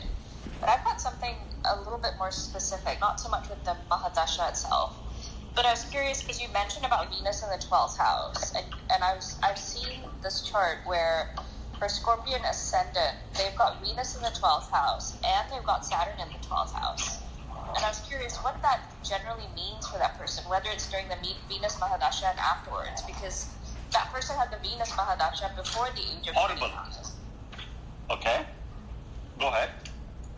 So, yeah, sorry. So they had the Venus Mahadasha, before the age of 25. Then they had Sun, right, from like 20 something to about 32, and then they're now going through their Moon Mahadasha. And so I'm curious again what all of this means, Srini. So So Scorpio ascendant, Venus in the 12th Mula Trikona house, Saturn is exalted there, very strong, right? But Saturn gets Digbala in the 7th, Venus gets Digbala in the 4th, but both of them have got what's called Sthana Bala. One has got Mula Trikona, one has got exaltation. You have to look at the degrees, right? The degrees between Saturn and Venus. If Saturn and Venus are very close to each other, right? Very close. That means the Venus Mahadasha would not have been good at all. Okay? Venus Mahadasha would not have been good, and Saturn influence would have been on the Venus Mahadasha. And usually Saturn Mahadasha would do well. Saturn Mahadasha, Saturn Antardasha would do well, but your Venus Mahadasha, Venus Antardasha won't do well. So every time the Venus thing comes for this person, right? That person would fall sick. Okay, a way to look at Venus would fall sick. Now, The rule, the exception to the rule is if Jupiter aspects sitting in Gemini, okay, sitting in Gemini aspects this Venus Saturn, or Jupiter sitting in Aquarius aspects this Venus Saturn conjunction, then it's a different ball game, right? Or the results would be little better if Moon is sitting in a Kendra to this Venus and Saturn, okay? But otherwise, I would say there is moving away from the birthplace is something you can see, okay? In this case, one, not good for if very close conjunction, Saturn gets very strong and would mess up the Venus, but Saturn would get dignified in this process. That's the way I would look at it. Got it, because their person's moon was in the 6th house, and they were asking me, because I'm studying Vedic astrology, they were like, when can I get married? Because they're in their 30s, and they still haven't, found a partner. And so that's why So the partner can be more than likely seen in a foreign land. I'm not saying a foreign person, but that person would have to move to a foreign place or a different place, basically. Got it. And does the marriage then happen very late as well, because Saturn is sitting there in the 12th house? Correct. So a couple of things. Conjunction. So is this a guy or a girl? Is it a guy, I'm assuming? It's a lady, actually. It's a lady. Okay. So the 7th house signifies marriage. Okay? Now you'll have to see the Jupiter placement if it's a lady. But 7th house signifies marriage. The 7th lord is going and sitting in the 12th and getting very strong. Okay, but Saturn is there, you have to look at the degree and you have to look at the Jupiter placement. If the Jupiter is placed in a bad position, then I would say that there is a little bit of a delay. And you'll also have to see who is aspecting the 7th house, which is the 7th house is Taurus. So you have to look at a little bit more microscopical analysis of this. Got it. So the Jupiter is sitting in the 1st house, Moon is sitting in the 6th house. Okay, so hold on. Jupiter is sitting in the 1st. Okay? Yes. So he's aspecting the 7th house. Okay. And he's also aspecting the 5th house in this case. Right, okay. And Moon is sitting where? In the 6th house. Moon is sitting in 6th. Okay, yes. So Moon is sitting in Aries. Okay, so I would, Moon is sitting in Aries. That means, do you know whose Mahadasha is undergoing now? Yeah, Moon Mahadasha, and then the nakshatra is Ashwini. Okay, so Moon Mahadasha, right, and the nakshatra is Ashwini. Okay, so Saturn sitting in Libra would throw a 10th aspect on the Moon's house, Cancer. Okay, number one. Yep. Right? Now, not only that, Saturn is also throwing an aspect on Moon straight away. Yes. Okay, so things would go late for him in marriage, right? Things would go late for him in marriage and settling as well because of this aspect. Because Moon is the 9th lord here for a Scorpio ascendant, and being placed in the 6th, which is 7th, which is 12th to the marriage house here, and if you look at Saturn throwing an aspect on the house of Cancer, Saturn throwing an aspect on Moon as well, it's a delay only. But one needs to check the marriage chart or check this person's chart or this lady's chart to see if there is marriage promised or not. You see? Because see, end of the day, the marriage has to be promised in the chart. If the Mahadasha, whatever Mahadasha comes or goes, the marriage has to be promised in the chart. If there is no marriage in the chart, it doesn't matter which Mahadasha, period. Okay? Yep. But having said that, whatever you have said, the chances are, I've not seen the whole chart, but the chances are very, very likely that from next year onwards, would see some momentum happening for him, or even this year end. Okay? Got it. I would see that. So did this person, give me 1 minute. Give me just 1 minute. Did this person change a job last year or something like that? No. So they were looking for something new, and then they actually ended up moving countries. Okay, so change of job is there or change of location is there. Happened last year. Right? Okay. So next year or this year end is when likely we'll meet a person. Now I don't know if we'll end up in marriage or not, because marriage is a different thing. But we'll end up meeting a person. Okay, good to know. Because she was quite upset, and she was because I'm studying. I'm like now 2 years into studying all of this, and she was like, "Okay, well, can you tell me? I'm in my late 30s. I haven't found anyone. This is just not happening for me. No matter which country I move to, what's happening?" And she spent most of her life sort of moving around. Because so I was asking about that. Saturn in 12th with Venus for Scorpio, and then with Moon sitting in the 6th, who is the owner of the 9th house of travel in Aries in a movable side, makes you move a lot and will make the person move away from the birthplace. Gone. But country. Right? Correct? So the point here is that, as I said, by end of this year, next year, we'll meet somebody. Now, I don't know if promise of marriage will happen or not, because marriage has to be promised in the chart. If the chart doesn't promise marriage, no matter which Mahadasha happens, it won't happen. What are the rules for seeing if marriage is promised? It's a complicated calculation. The way I know the technique is, I'll have to study 3 charts, right? So I study D1 chart, D9 chart, and the third chart I create mathematically in calculation. It's a little bit complicated. I don't know any other technique. It's a little complicated calculation. And then I will go and check from there which house that calculation number is coming. It is like how should I say it? There are 12 steps of calculations I need to do. And then I do that, I will know from that house, if I touch whichever house it's following, I will go and check the Kendra houses or that house to see if there are benefics or malefics or who's coming there. That only will tell me whether marriage is there, not there, late marriage, etc. Now, depending on which planet, I can do the math and tell what will be the age.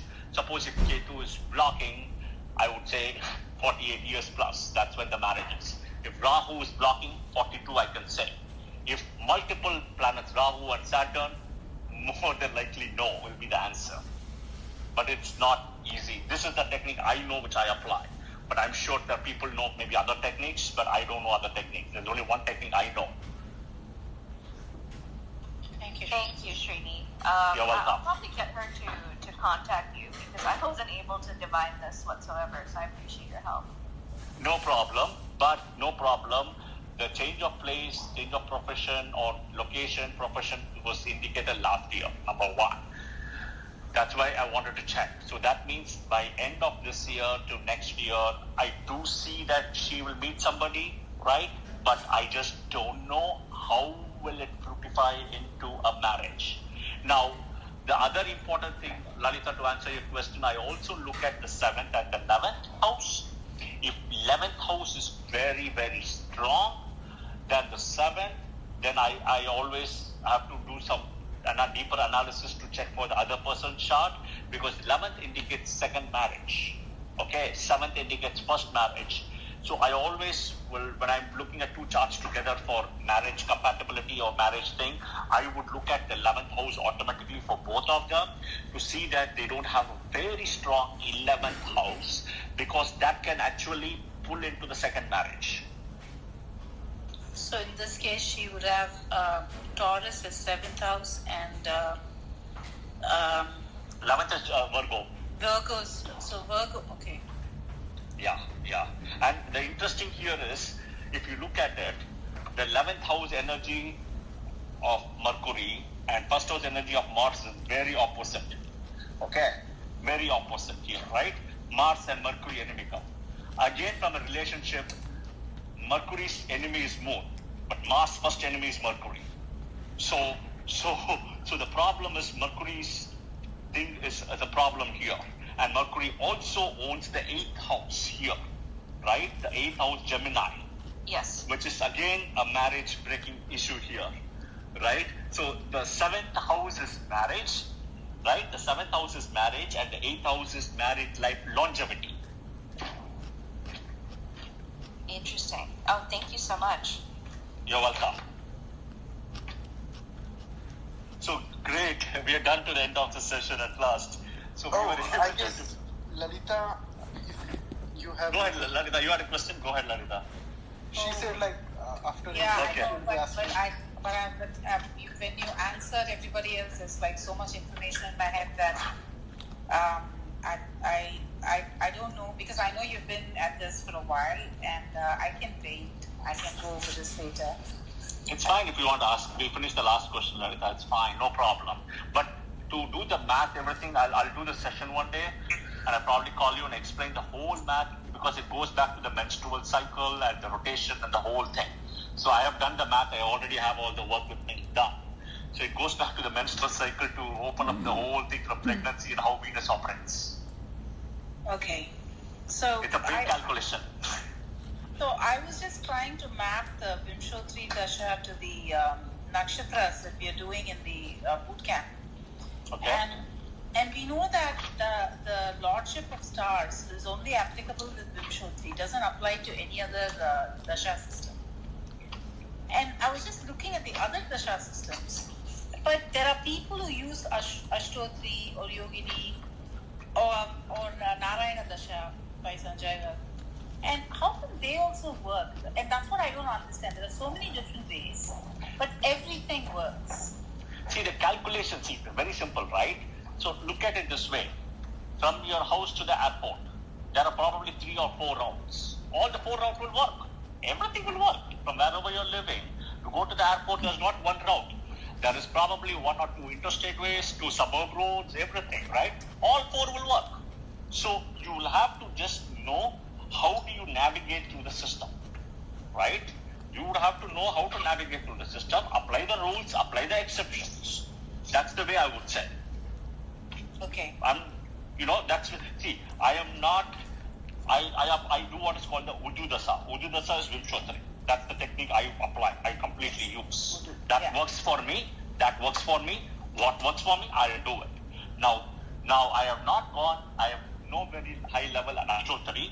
I don't apply Ashtotri and I don't agree on Ashtotri, because in Ashtotri, Venus becomes the Lord, right? Not Jupiter, okay? Number 1.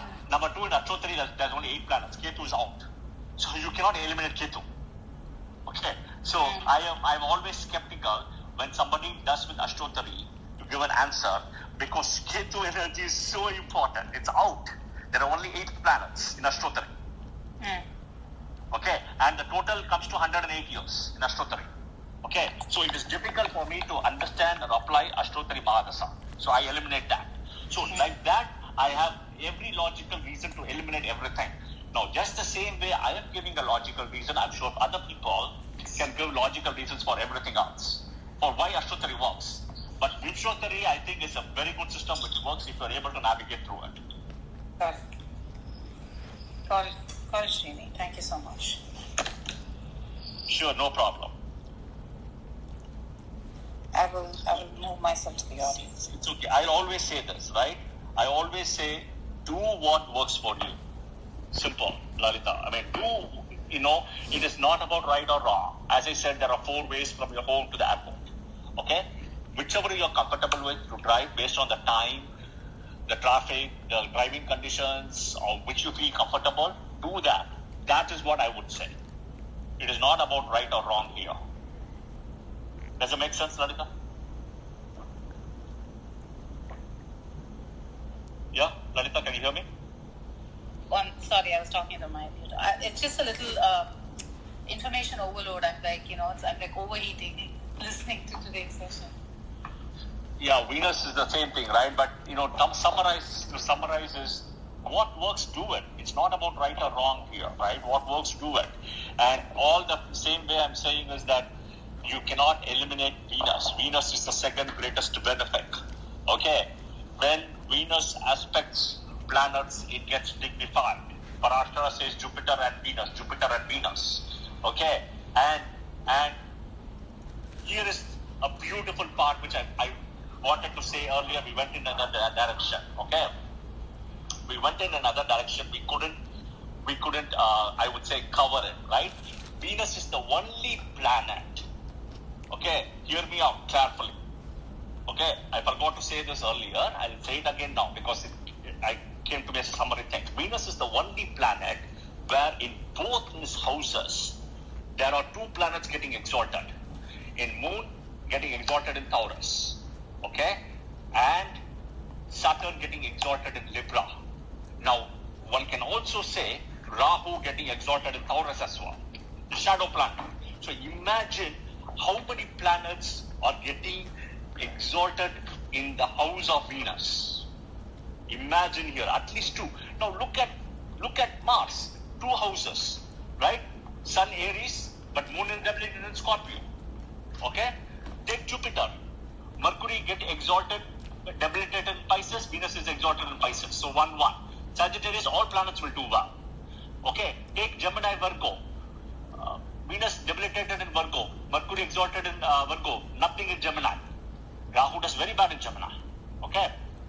Next, Saturn, Aquarius, Capricorn. Same thing, right? Mars, Capricorn, Aquarius, nothing.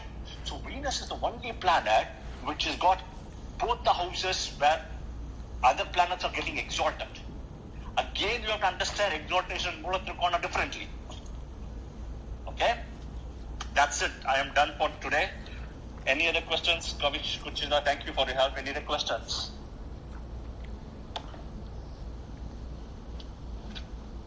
Kavish, go ahead. No, I was going to say I have no question. Go ahead, Kushita. No questions from me, Srini. Thank you so much. If you continue for three more minutes, you will have extended your time of this room by overextended by 1 hour. That's Venus. It's fine. It's gratification to Venus energy for the penalty I have to pay for the last 2 sessions. I have to remove it today to the nakshatra of Bharani today. So it's okay. I have to do it. I know that. No, I'm just pulling your leg. So I don't know if you're going to have... No, but it's a fact. So it's okay. I'm acknowledging your point. And I'm saying that it's kind of me justifying the power of Venus, which is important. I didn't mean to like no ill offense or anything meant to any of the people who asked questions or to you, Srini. I was just pulling your leg.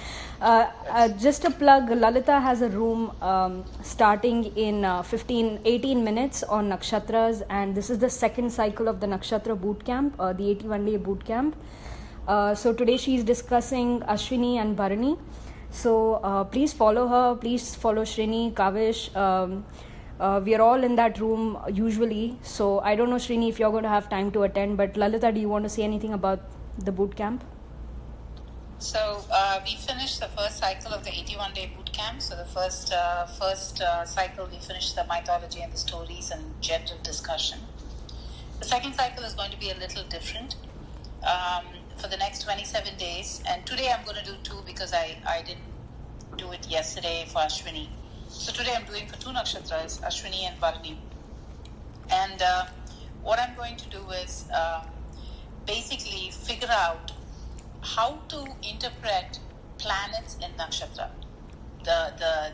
How does a planet act in a nakshatra? So we have basically 9 planets and 1 lagna. So basically I'm just going to give a method that people can use, like a stacking method. It's like a formula, so they can understand, and they can use it for anything to understand it themselves. So it's not a chart reading session. We won't look at charts. There won't be any sharing where people talk about their chart or how it applies. It's basically just so that people can. It's basically a student boot camp. So people can understand how to take these nakshatra information and kind of overlay it to get a better understanding of it. And I know Srini has been here for a very long time, but I would be very honored if Srini could make it. There won't be just give me 20 minutes or so. Just grab a bite. I know you've probably been on for a very long time, but it's okay. I'll just grab a bite, and it's okay, no problem. I've not been the last few days. I've been out. So I've been traveling. I've been out. The whole country as well, close to the country. So I've just back. So So back with the bang for Venus, I guess. So definitely Sun is going to be the next one, but definitely I'll try to join in the 20 minutes or so after I have grab a bite. Please take care and take your time. Sure, thank you. Thanks Kavish and thanks Krishna for your help as well. And thank you guys for joining today. The next one we'll be following very soon is the Sun Mahadasha as well. We'll be also doing the book reading of Parashara Shastra as well. Coming week Thursday. So last week I couldn't do it also. So we'll continue this week as well. And more to come on sessions, I would say, and planets as well. So I'm planning to do next is so we did already about Cancer. We'll do on the next one is Gemini. I'll be doing an Aries I'm going to do. And so probably Tuesday I'll try to do on Aries houses and planets and stuff and about Aries as well, focus as well. So more to come on that as well. But thank you for joining, and please follow Vedic Astrology Club and Lalita, myself, Kavish and Kushita as well. And thank you. I hope that you found this as a good experience and learning, and thank you for sharing your feedback. Yeah, thank you and have a good day. You can go ahead and close the room, yeah? Thank you, Srini. I just want to say thanks, Kavish, for taking charge of the moderation today. I took a bit of a back seat, so thank you very much. No problem. Thank you, Kushita. So I will end the room in 5